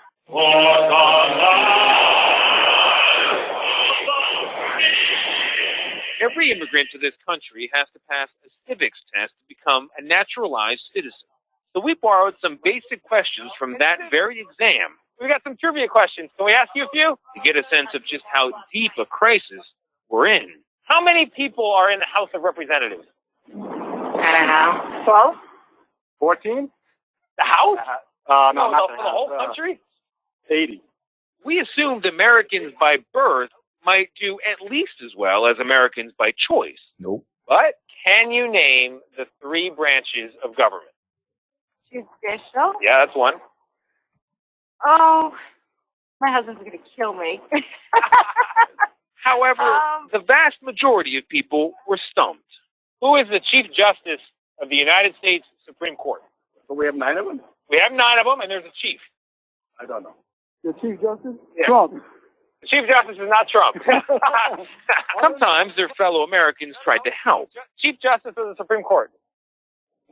John Roberts. Yes, there it is. He got it. Well done. But it was clear most people could use a refresher. Who signs a bill into law? It's not officially a law until this person signs it. Is, what do you call his name again? Oh, you know this. And many of us haven't read the Constitution in years, if ever. Ooh, it's been a minute. It's been a minute, yeah. Oh, God, probably middle school? Never. Never read it. I'm sure hardly anybody read it. And sure enough, a 2019 survey found only 4 out of every 10 Americans could pass the citizenship test. That feels like an embarrassment to me. You could call it a scandal. I call it actually a proxy for a larger set. Hey, Jay, man, pause it right there for a minute. Pause it Pause right there for a minute, man. Just back it up about 30 seconds. Okay, so only 4 out of 10 Americans could pass a citizenship test. I'm trying to tell y'all right now, you people running around want to call other people illegal. You need to check yourself. Okay, I'm trying to tell you, you really don't want to get into a conversation about legal, illegal on land, on stolen land. Okay, and most of y'all can't even pass the citizenship test. I'm just trying to tell you. So you should just really pump your brakes on that one right there. How many members in the House of Representatives? 435. Okay, there are 430, not 12. Okay, there are 435 members in the U.S. House of Representatives. U.S. House of Representatives representation is based upon the census. The census was created by the Constitution. The census takes place every 10 years. The census not only redistributes $1.5 trillion in resources, but it also determines representation in the House of Representatives. This is why every show you hear me tell all this stuff that's going on ties into law. We talk about states' rights. That's the 10th Amendment to the U.S. Constitution. Amendments 1 through 10 were not part of the original Constitution. That's part of the Bill of Rights of 1791. I'm trying to tell people because I'm listening to what people are saying, especially these people talking about we want reparations. We want reparations. Then I ask them, explain to me the legislative process to get reparations, because based upon Article 1 of the U.S. Constitution, Congress controls the purse strings. So a reparations bill has to pass both the House of Representatives and the U.S. Senate and has to be signed into law by who? The president. So when they ask the question, a bill does not become law until it's signed into law by this person, it's the president. Now, if a president vetoes a bill, then if there's a 2/3 supermajority in both the House of Representatives and the U.S. Senate, they can override a presidential veto like they just did when the Trader-in-Chief vetoed the National Defense and Authorization Act. And one of the reasons why was because the bill wanted to rename military bases named after traitors to the Union, Confederate soldiers. Okay. And he vetoed the bill, and there was a supermajority in both the House and the Senate. And they overruled the veto and it became law. That's all based upon the Constitution. All right. Okay, let's go back to this clip, Jalen. However, the vast majority of people were stumped. Who is the Chief Justice of the United States Supreme Court? So we have 9 of them? We have 9 of them, and there's a chief. I don't know. The Chief Justice? Yeah. Trump. The Chief Justice is not Trump. Sometimes their fellow Americans tried to help. Chief Justice of the Supreme Court.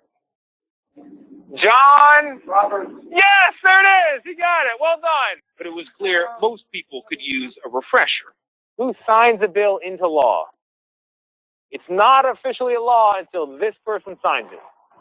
What do you call his name again? Oh, you know this. And many of us haven't read the Constitution in years, if ever. Ooh, been a minute. Yeah. Oh, God, probably middle school? Never read it. I'm sure hardly anybody read it. And sure enough, a 2019 survey found only 4 out of every 10 Americans could pass the citizenship test. That feels like an embarrassment to me. You could call it a scandal. I call it actually a proxy for a larger set of problems. Raj Vinakota runs the nonprofit that conducted that survey. The Institute for Citizens and Scholars aims to reimagine and rebuild the field of civic learning in order to reconnect America to its constitutional roots. So you need to understand how our government works and elections and so on. But you also need to understand why we set it up that way. And if you don't understand both of those pieces, you are going to be in trouble and you can't actually function effectively in our society. What worries me the most about constitutional ignorance is the same worry that the framers had, that without constitutional education, the republic will collapse. And he's not kidding about that. I mean, we were supposed to know this thing. The good news is it is a very slim volume. It is not a big book. Yeah. This is how thin the Constitution is. You can also get a little tiny one that you can carry around in your put purse. it in your pocket. And but there's a serious point behind this, which is, we did a poll just yesterday that found that a majority of Republicans don't think Joe Biden was legitimately elected and is a legitimate president. Well, the Constitution says otherwise. The process was followed. Yeah. And if you disagree with that process, there's a constitutional process for changing it 4 years from now. Yeah. We can't function as a democracy unless we follow the rules in this little book. I was shocked that President Trump mentioned the Constitution 16 times in that speech. I have to say. Shouldn't you give the people the correct answers? I know people are watching at home because we were all playing. You're going to put me on the spot. So that I should. No, I'm not. I just figure you must have some kind of sheet where the answers are. Well, so I know legislative, executive, judicial. Every question that if people want to test themselves, and I took the test myself, every question is on the civics exam that citizens to the U.S., naturalized citizens take. There's 100 questions. I would have liked to see you address those same questions to recent immigrants. They would all get it. She did find one, but she's taken the test 30 years ago and forgotten everything. Yeah. The only person who got all of the questions that we asked was a CBS This Morning viewer who declined to be named, but we appreciate you, sir, very much. Yeah. And there was another young woman named Amber Abdul, also very impressive, got all but one. The only one she missed is who is her representative in Congress. That was an easy one. It was a gimme. No, I'm amazed at how many people can't answer that question. I know. I love the John Roberts question to the guy who answered it. He didn't even break his stride. Right, He kept in and said John Roberts. That man knows what's going on. Yeah, he does. I thought that was all right. Read the Constitution this weekend, people. Okay, so Brenda Lawrence, 14th Congressional District, that's my member of the House of Representatives. Yeah,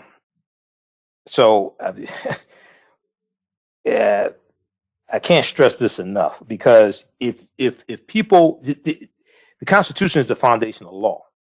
Now, some people say, "Oh, the Constitution doesn't apply to us," but you don't say that when you talk about exercising your Second Amendment, a right to bear arms. I mean, I hear some African Americans say the Constitution doesn't apply to us, but you don't say that when you talk about your Second Amendment right to bear arms. You don't say that when you talk about your First Amendment right to freedom of speech, unlawful or freedom of assembly, freedom of the press, things like this. You don't talk about the Constitution doesn't apply to us when you talk about your Fifth Amendment right against incriminating yourself in court, or your Fourth Amendment right against unlawful searches and seizures. So, yeah, what happens is we don't understand how it applies. We don't understand how it applies. So, and then this ties into federal judges. Okay, so because the judicial branch of government interprets law that's written by the legislative branch of government. So when we saw 225 federal judges confirmed under the Trump administration, and a lot of these judges, they're on lists coming from the Federalist Society and the Heritage Foundation. We'll go to the phone lines in just a second. And then they're being pushed through by Moscow Mitch McConnell and Republicans in the Senate. as we talked about before, this all deals with the fear of the year 2043 and the fear that some white people have that by 2043, white people will no longer be the majority population in this country. And many people fear this. This ties into the browning of America, and they want to control federal law for the next 25, 30, 45 years, what have you, because these federal judges, these nominations that got confirmed, these are lifetime appointments. Well, the judicial branch of government rules on law. They interpret law from the legislative branch of government.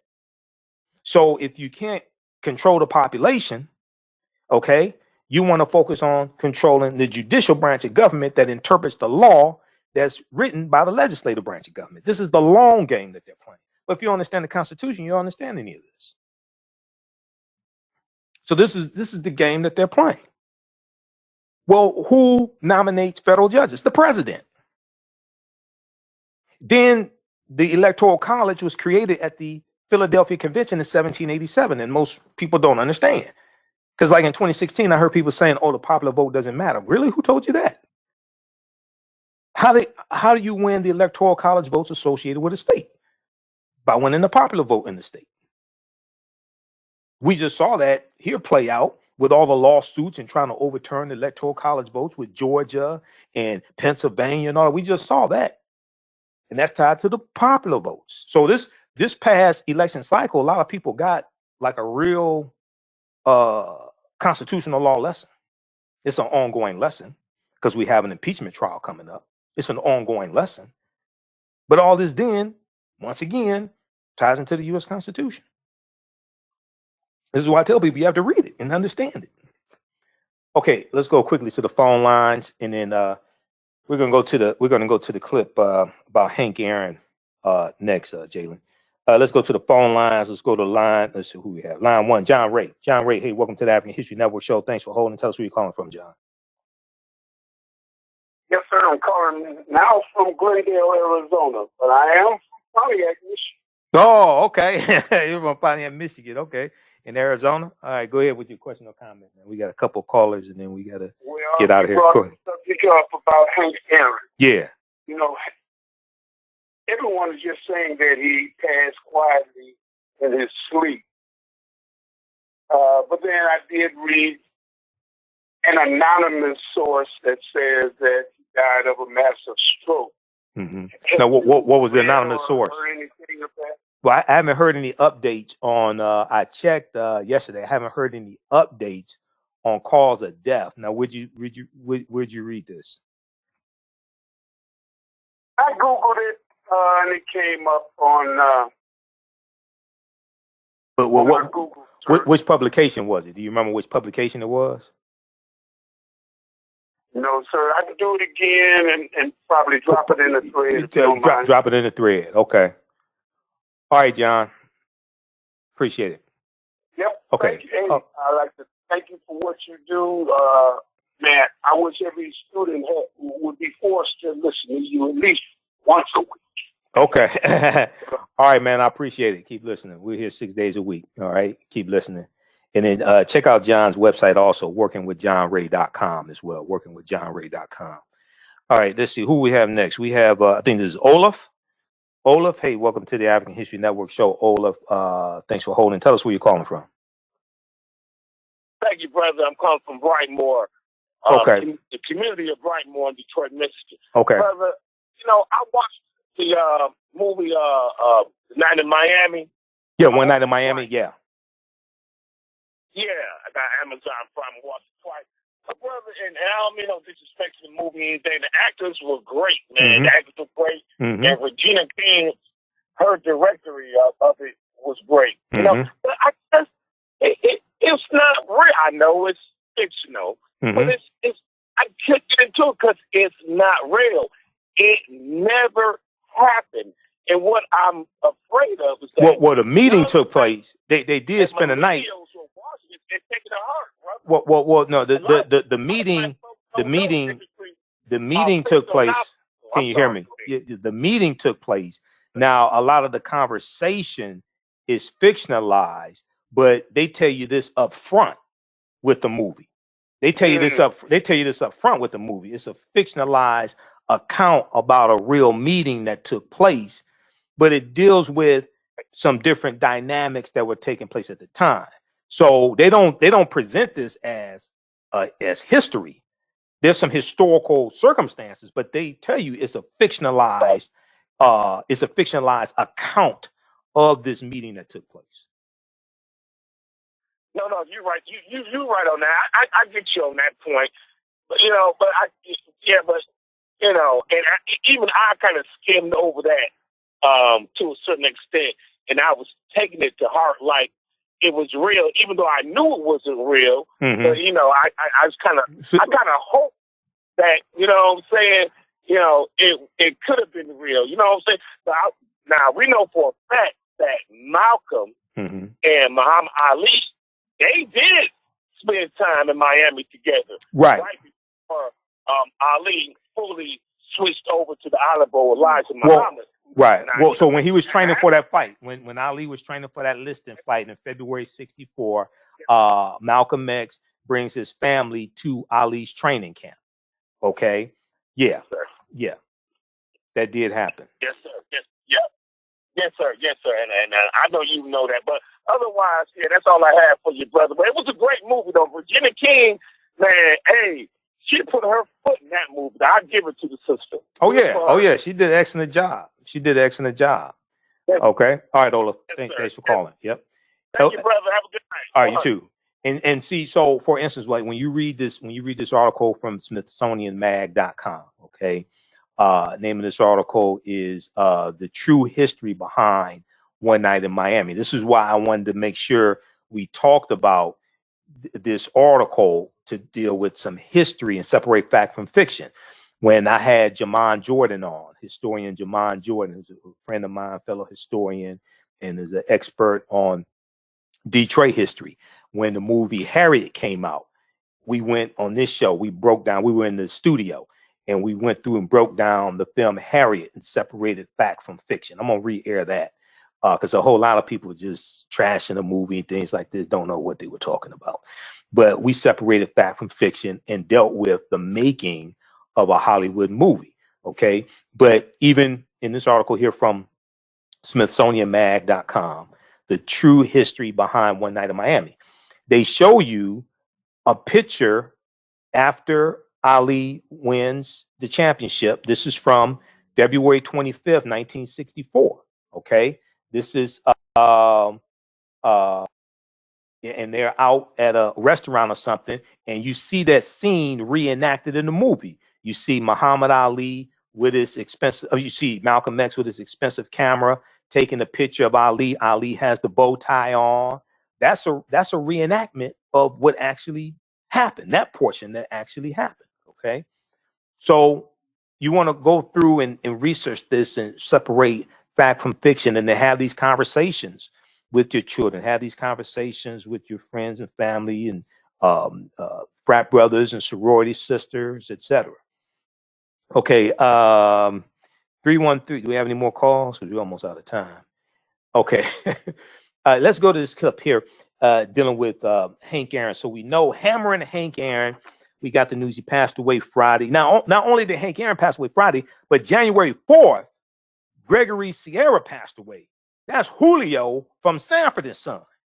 So then after Hank Aaron, then we found out Larry King died. So Julio from Sanford and Son, Julio Fuentes, okay, Gregory Sierra, then Hank Aaron, and then also Larry King, okay?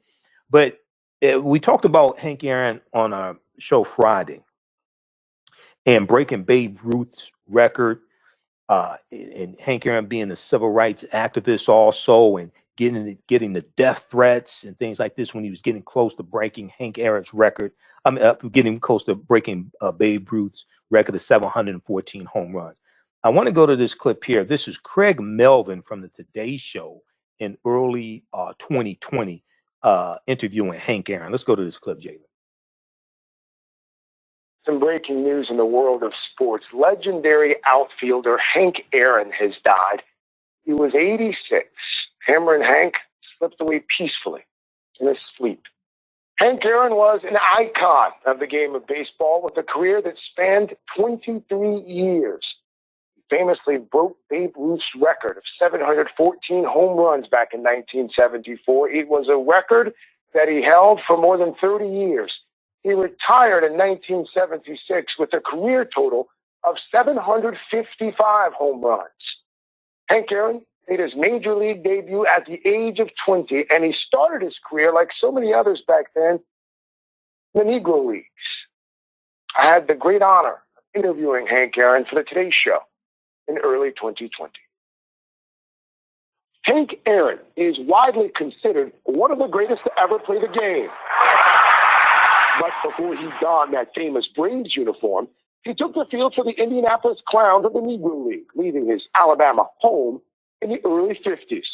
I remember so well my first year that I left Mobile, Alabama.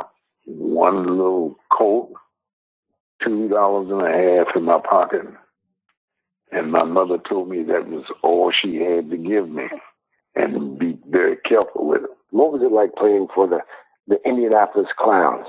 To play in that league and to play with the ball players that I played with gave me an opportunity to do some things that I wanted to do. Is it true that there was perhaps more talent in the Negro Leagues back then than there was in Major League Baseball? I would not doubt it one bit. There was so much talent. Though thousands of fans came to their games, Negro League players were not treated equally. Roadside restaurants banned blacks in their dining rooms. Gas stations closed restrooms, and white hotels shut their doors. In 1947, Jackie Robinson broke baseball's color barrier. Was there any pressure on guys like you to stay in the Negro League? Yes, it was. Pressure from the players that you played with was telling you that you can't make it. You'd never make it.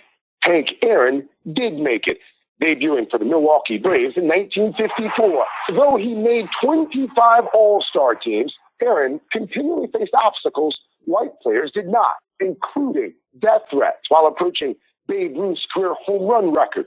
I was surprised to read in what should have been the most exciting period of your life, you're chasing Babe Ruth's record. It wasn't. It was not. Why not? I couldn't go out of the ballpark without an escort. I had to stay in another hotel rather than staying in a hotel with my teammates. It was the toughest moment of my life. Here's the pitch. And then it happened. And then it happened. There's a new home run champion of all time, and it's Henry Aaron. Runs batted in, 2,297. You're first. Extra base hits, 1,477. You're first. Years with 30 or more home runs, 15. Pretty good argument could be made that you're the greatest that's ever played baseball. What do you think? Well, I'm with you. At 86 years old, Aaron still serves as a senior vice president of the Atlanta Braves, more concerned with the future of the game than his own legacy. You think it's still America's favorite pastime? I think it's one of them. I believe football has caught up in some instance. I believe baseball is still number one. How does Hank Aaron want to be remembered?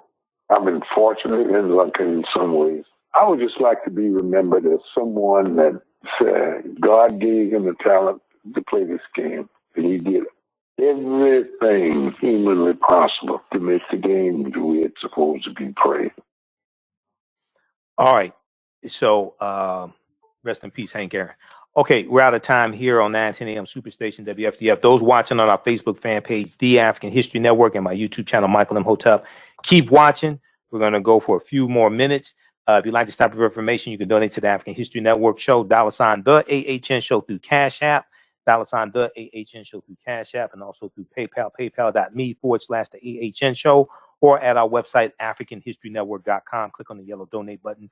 Also register for the online course that I'm teaching starting February 3rd, Wednesday, 8 p.m. Eastern Standard Time.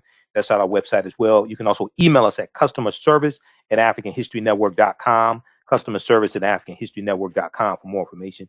Remember, right now, it's correct wrong behavior is not over till we win. Wakanda forever. Stay tuned for Pastor Mo. We'll talk to you tomorrow night. Peace. All right, stand by, everybody. We're going to keep going for a few more minutes. I want to get to this other story here.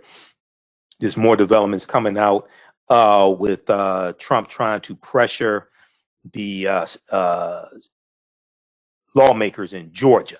Okay. This new scheme, this story broke Friday from the New York Times.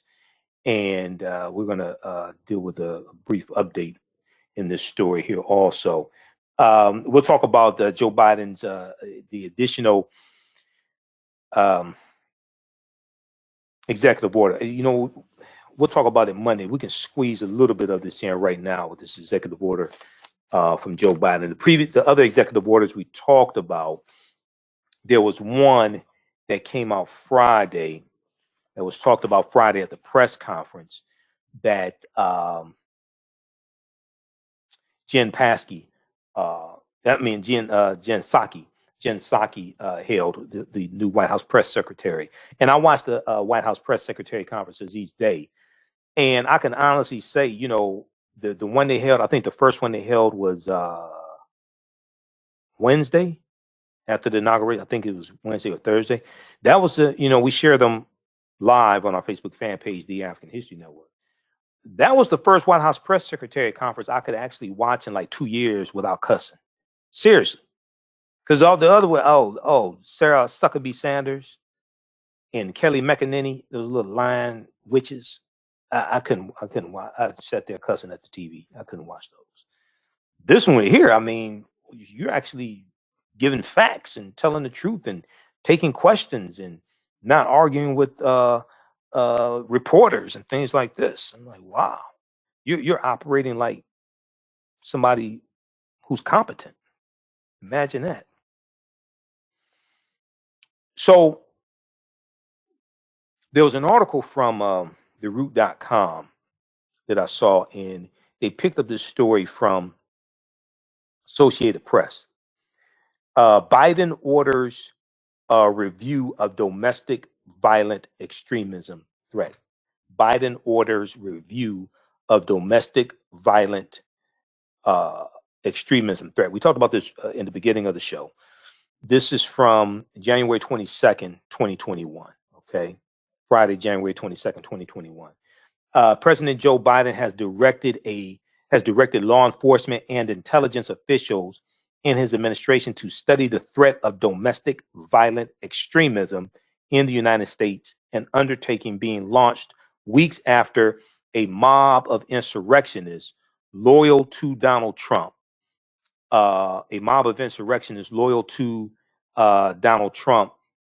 stormed the U.S. Capitol building.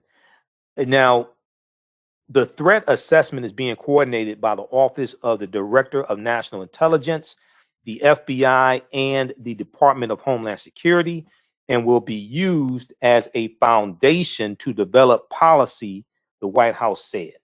Will be used as a foundation to develop policy. The National Security Council will do its own policy review to see how information about the problem can be better shared across the government. Quote, the January 6th assault on the Capitol and the tragic deaths and destruction that occurred underscored what we all know. The rise of domestic violent extremism is a serious and growing national security threat. The rise of domestic violent extremism is a serious and growing national security threat. Jen Psaki said, P-S-A-K-I, but it's pronounced Psaki. Jen Psaki said, adding that the administration will confront the problem with resources and policies, but also, quote, respect for constitutionally protected free speech and political activities, end quote. Now, asked whether new methods were needed, Jen Psaki said, quote, more needs to be done. That's why the president is tasking the national security team to do exactly this review on the second full day in office. There were 30 executive orders in the first 3 days. There were 30 executive orders in the first 3 days. We talked about the one, there was one that dealt with racial justice and underserved populations. We talked about that, and that's at, people check this out, go to whitehouse.gov. Okay, go to whitehouse.gov, because at whitehouse.gov, that's where you can read all of the executive orders. That's where they house the executive orders. Okay, whitehouse.gov, the official website of the White House. So you can read all of them there. And we talked about a number of them Wednesday through Friday. And we also talked about this one. This came out January 20th, 2021. Executive order on advancing racial equity and support for underserved communities through the federal government. All right. And in this one, this ties into the study dealing with how the U.S. has lost $16 trillion in 20 years due to racism. That ties right into this. They took some from that study, put it right in here when they talk about the $5 trillion. For example, an analysis shows that closing racial gaps in wages, housing credit, lending opportunities, and access to higher education would amount to an additional $5 trillion in gross domestic product in the American economy over the next 5 years. Now, in Joe Biden's inauguration address, he talked about confronting white supremacy and racism. That's what this executive order ties into.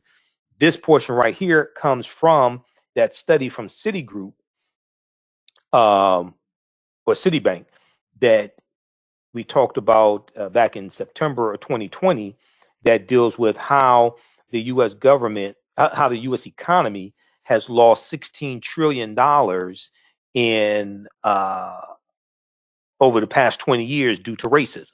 Okay, how the U.S. economy has lost $16 trillion over the past 20 years due to racism. And there was we talked about the article from CBS News that dealt with this from Citigroup. Yeah, from Citigroup. And check out this article also here. Go research this. But all this ties together. Racism is a system of advantage and privilege distributed based upon race, which comes out of the ideology of European white supremacy. Okay? Racism has nothing to do with not liking people or calling people racial epithets. Racism is a system of advantage and privilege distributed based upon race. So I have a whole presentation I've done dealing with this. We air it throughout the week on our social media platforms. But when we look at this study here, the study released by Citigroup is the latest in a body of research that attempts to quantify the economic impact of systemic racism. Okay, Citigroup arrived at its $16 trillion figure after estimating that African American workers have lost $113 billion in potential wages over the past 2 decades, from the year 2000 to the year 2020, because they could not get a college degree. African American workers have lost $113 billion in potential wages because they could not get a college degree over the past 2 decades. The housing market has lost $218 billion in sales because African American applicants could not get home loans, and about $13 trillion in business revenue never flowed into the U.S. economy because African American entrepreneurs could not access bank loans. So and then we go and see what's more, the U.S. could have $5 trillion in gross domestic product over the next 5 years if those gaps and others were closed today, the study indicated. In Biden's executive order, they're referencing this study. As soon as I read it, I automatically knew where the information came from because I already dealt with this study. That's what he deals with in his executive order. So once again, go read, because I hear a whole lot of people running their mouths on social media, but very few people are showing you this. Go read this. Whitehouse.gov, official website of the White House. You can read all the executive orders there. Executive order on advancing racial equity and support for underserved communities through the federal government. Okay. And what this deals with is reviewing these policies from these various departments of the federal government that contribute to the racial wealth gap. Equal opportunity is the bedrock to entrenched disparities in our laws and public policies, and in our public and private institutions have often denied that equal opportunity to individuals and communities. Our country faces convergence, our nation deserves. It is therefore the policy of my administration that the federal government should pursue a comprehensive approach to advancing equity for all, a comprehensive approach to advancing equity for all, including people of color and others who have been historically underserved, marginalized, and adversely affected by persistent poverty and inequality. Persistent poverty and inequality. Affirmatively advancing equity, civil rights, racial justice, and equal opportunity is the responsibility of the whole government, etc., because advancing equity requires a systemic approach to embedding fairness in decision-making processes. Let me turn this on. Okay. Underserved populations, marginalized, adversely affected by persistent poverty and inequality. Affirmatively advancing equity, civil rights, racial justice, and equal opportunity is the responsibility of the whole of our government, because advancing equity requires a systematic approach to embedding fairness in decision-making processes. Executive departments and agencies must recognize and work to redress inequities in their policies and programs that serve as barriers to equal opportunity. Okay, so read the entire executive order, but check this out here. You just go to whitehouse.gov and search for it. Just Google it, or just search for it at whitehouse.gov. All right. And you can read all the executive orders there. Okay.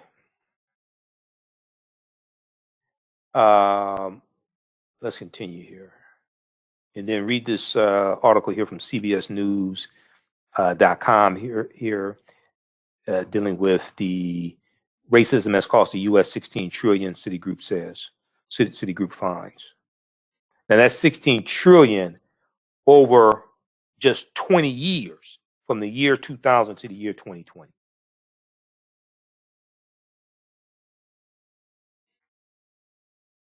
I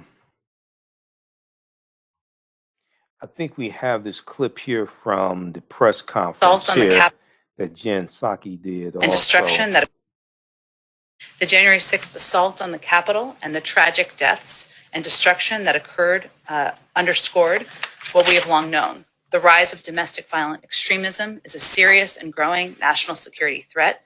The Biden administration will confront this threat with the necessary resources and resolve. We're committed to developing policies and strategies based on facts, on objective and rigorous analysis, and on our respect for constitutionally protected free speech and political activities. Our initial work on DVE will broadly fall into three areas. The first is a tasking from President Biden sent to the ODNI today, requesting a comprehensive threat assessment coordinated with the FBI and DHS on domestic violent extremism. This assessment will draw on the analysis from across the government and, as appropriate, non-governmental organizations. The key point here is that we want fact-based analysis upon which we can shape policy. So this is really the first step in the process. Okay, so they're largely talking about white domestic terrorism. This is what that boils down to. Lastly, I want to go to this last topic here.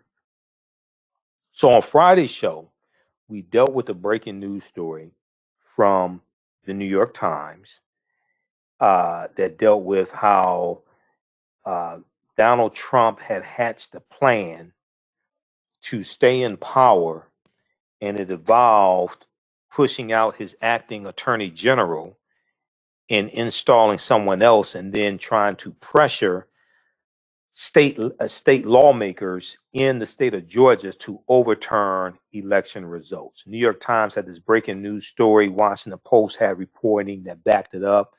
NBC News has subsequently verified the reporting also. But if we look at this article here from New York Times, this is from Friday, January 22nd. We talked about this on Friday's show.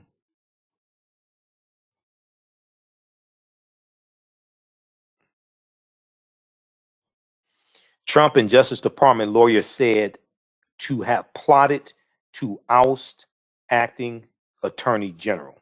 Trump and Justice Department lawyer said to have plotted to oust acting attorney general, trying to find another avenue to push his baseless election claims. Donald Trump considered installing a loyalist.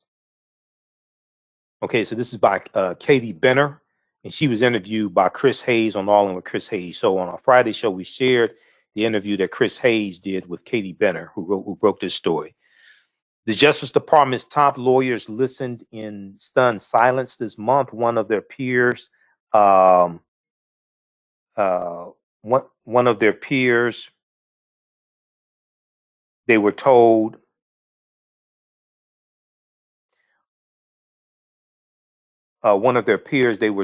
had devised a plan with Donald Trump to oust Jeffrey A. Rosen, acting attorney general.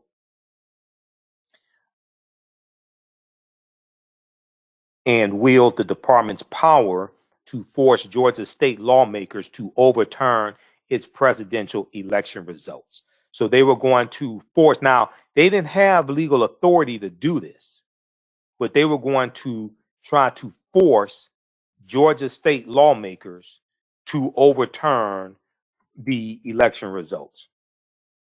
The unassuming lawyer who worked on the plan, Jeffrey Clark, have been devising ways to cast doubt on the election results and to bolster Donald Trump's continuing legal battles and the pressure and the pressure on Georgia politicians, because acting Attorney General Jeffrey A. Rosen had refused the president's entreaties to carry out those plans. Donald Trump was about to decide whether to fire acting Attorney General Jeffrey A. Rosen and replace him with Jeffrey Clark. The department officials convened on a conference call, then asked each other, what will we do if Mr. Rosen is dismissed? Their answer was unanimous. They would resign. There was going to be a mass resignation in the Justice Department. Their informal pact ultimately helped persuade Donald Trump to keep acting Attorney General Jeffrey A. Rosen in place, calculating that a furor over mass resignations and at the top of the Justice Department would eclipse any attention on Trump's baseless accusations of voter fraud. Trump's decision came only after acting Attorney General Jeffrey A. Rosen and Jeffrey Clark made their competing cases to him in a bizarre White House meeting that two officials compared with an episode of Mr. Trump's reality TV show, The Apprentice, albeit one that could prompt a constitutional crisis. Once again, tying into the U.S. Constitution, that most Americans don't know what's in the Constitution. The previously unknown chapter was the culmination of Trump's long-running effort to batter the Justice Department into advancing his personal agenda. He also pressed Jeffrey A. Rosen, acting Attorney General, to appoint special counsels, including one who would look into Dominion voting systems, a maker of election equipment that Donald Trump's allies had falsely said was working with Venezuela to flip votes from Donald Trump to Joe Biden. This account of the final days under Trump's leadership is based on interviews with 4 former Trump administration officials who asked not to be named because of fear of retaliation. Okay. Now, I want to go to this, read the rest of this article here from New York Times. Trump and Justice Department lawyers said to have plotted to oust acting Attorney General. Now, this is going to come up in the impeachment trial, because day after day after day, more evidence comes out, more information come out, and none of it is positive for Trump. More information comes out, and what he was doing behind the scenes to try to stay in power, and none of it is positive for him. Okay, now I want to go to this clip here. This is from MSNBC. This is from The Last Word.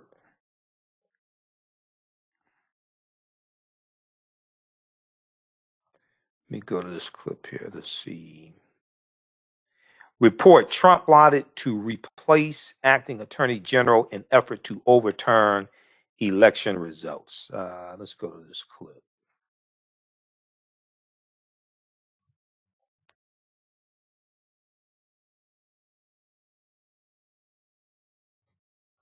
Hold on. Three things. What do you see in this report from Katie Benner?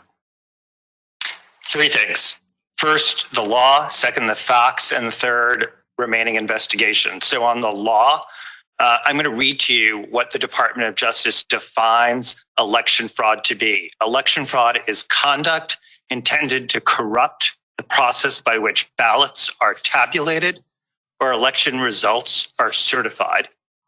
So look at the reporting from Katie today and put it in context. You have the president pressuring the Georgia Secretary of State. You now have evidence that the president pressured people of the Department of Justice to pressure Georgia and to open up a fake investigation. You have pressure on the vice president not to certify the results. You have the inciting of a rebellion on January 6th. And then put this in context, Lawrence, of you're saying this sounds like the president just wants an open investigation. Well, that certainly sounds like exactly what we heard about a year ago in the first impeachment of the president in his so-called perfect Ukraine call, which was election interference because it was to have a fake investigation into Joe Biden.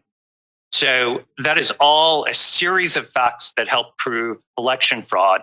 And the investigation piece is it's really important now for people to look at other sources of evidence, to talk to Barr, to Assistant Attorney General Rabbit, who also resigned, the Attorney General in Georgia, in other states. You really want to find out who else was pressured by this president. It's not that you need more evidence, but I think at this point, it's pretty clear that more evidence is going to come out.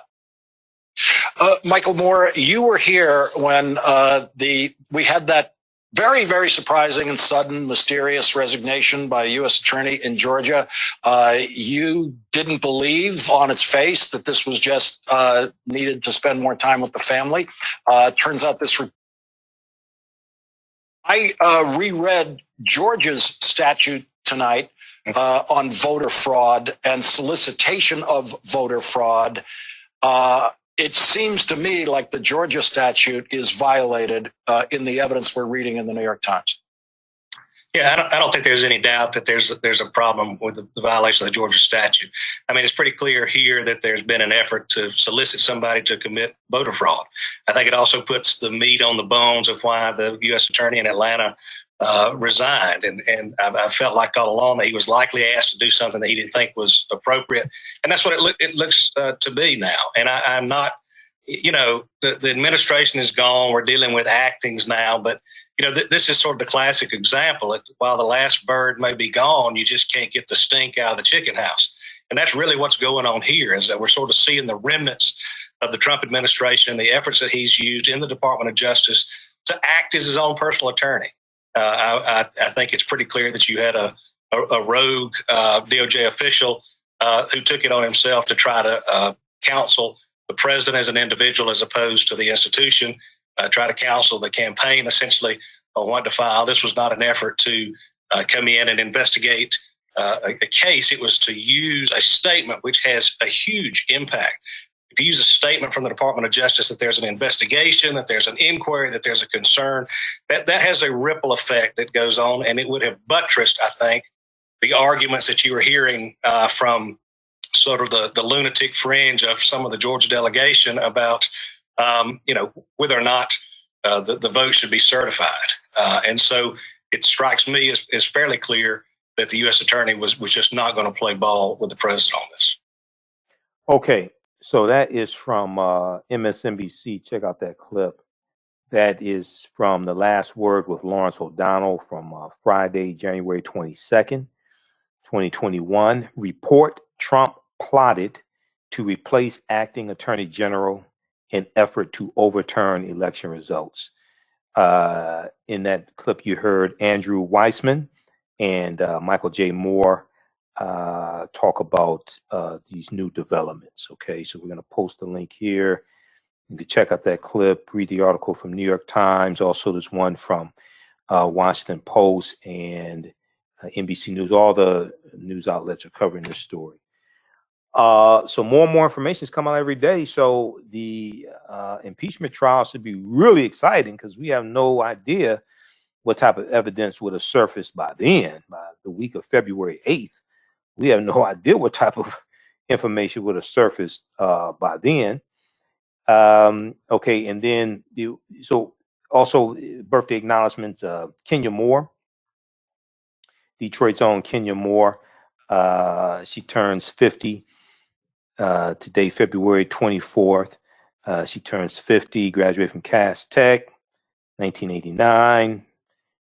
Born January 24th, 1971. She's an actress, model, production personality. We know she's on The Real Housewives of Atlanta. She was on Celebrity Apprentice. She's been on a number of TV shows, Steve Harvey Show. She was in the movie Deliver Us from Eva, etc. Also celebrating a birthday today is actor William Allen Young. William Allen Young, who was the father on Moesha. Okay, William Allen Young, he turns 67, born January 24th, 1954. Then Aaron Neville, singer Aaron Neville, he turns 80 today, born January 24th, 1941. R&B and soul vocalist and musician. He has had 4 platinum albums and 4 top 10 hits in the U.S., including 3 that went to #1 in on Billboard's Adult Contemporary chart. His debut single from 1966 was #1 on the Soul chart for 5 weeks. He has also recorded with his brothers Art, Charles, and Cyril as the Neville Brothers, and is the father of singer, keyboards player Ivan Neville. Okay, so happy birthday to Aaron Neville as well. And then January 23rd, Saturday, January 23rd, was the 73rd birth date for Anita Pointer of the Pointer Sisters. Anita Pointer, I've got a new attitude. Well, not this. Let's pay the bill. Neutron Dance, and from Beverly Hills Cop. Neutron Dance, the Pointer Sisters. Slow Hand. I remember the Pointer Sisters. They were bad. So Anita Pointer turned 73. She's part of R&B soul singer songwriter, best known as a founding member of the Grammy Award-winning vocal group the Pointer Sisters. She and her sisters found fame in 1973 when the group led by Anita Pointer sung the song "Yes We Can," when that reached number 11 on the Billboard Hot 100s. Yes, we can. In 1974, Anita's writing talents helped the group make music history when Fairy Tale became a hit on the country music charts and enabled the Pointer Sisters to become the first Black female group to perform at the Grand Ole Opry. Now, Fairy Tale, their song Fairy Tale won the group its first Grammy Award for Best Country Performance by a duo or group, and a Grammy nomination for the Best Country Song of the Year in 1975. Now, in the late 1970s and early 80s, the Pointer Sisters rose to higher levels of success with their song Fire from 1978. I remember that. Fire from 1978. And I think, didn't Bruce Springsteen record Fire also? I think Bruce Springsteen did that as well. And then I remember He's So Shy, 1980. Okay. He's So Shy. Slow Hand, 1981. I Want a Man with a Slow Hand. Not a slow brain, but a slow hand. That's what they want. Okay. And I'm So Excited. Oh, yeah, I'm So Excited, 1982. All right. So this information comes from the R&B, the National R&B Music Society, Inc. National R&B Music Society, Inc. Let me see here. Pointer Sisters.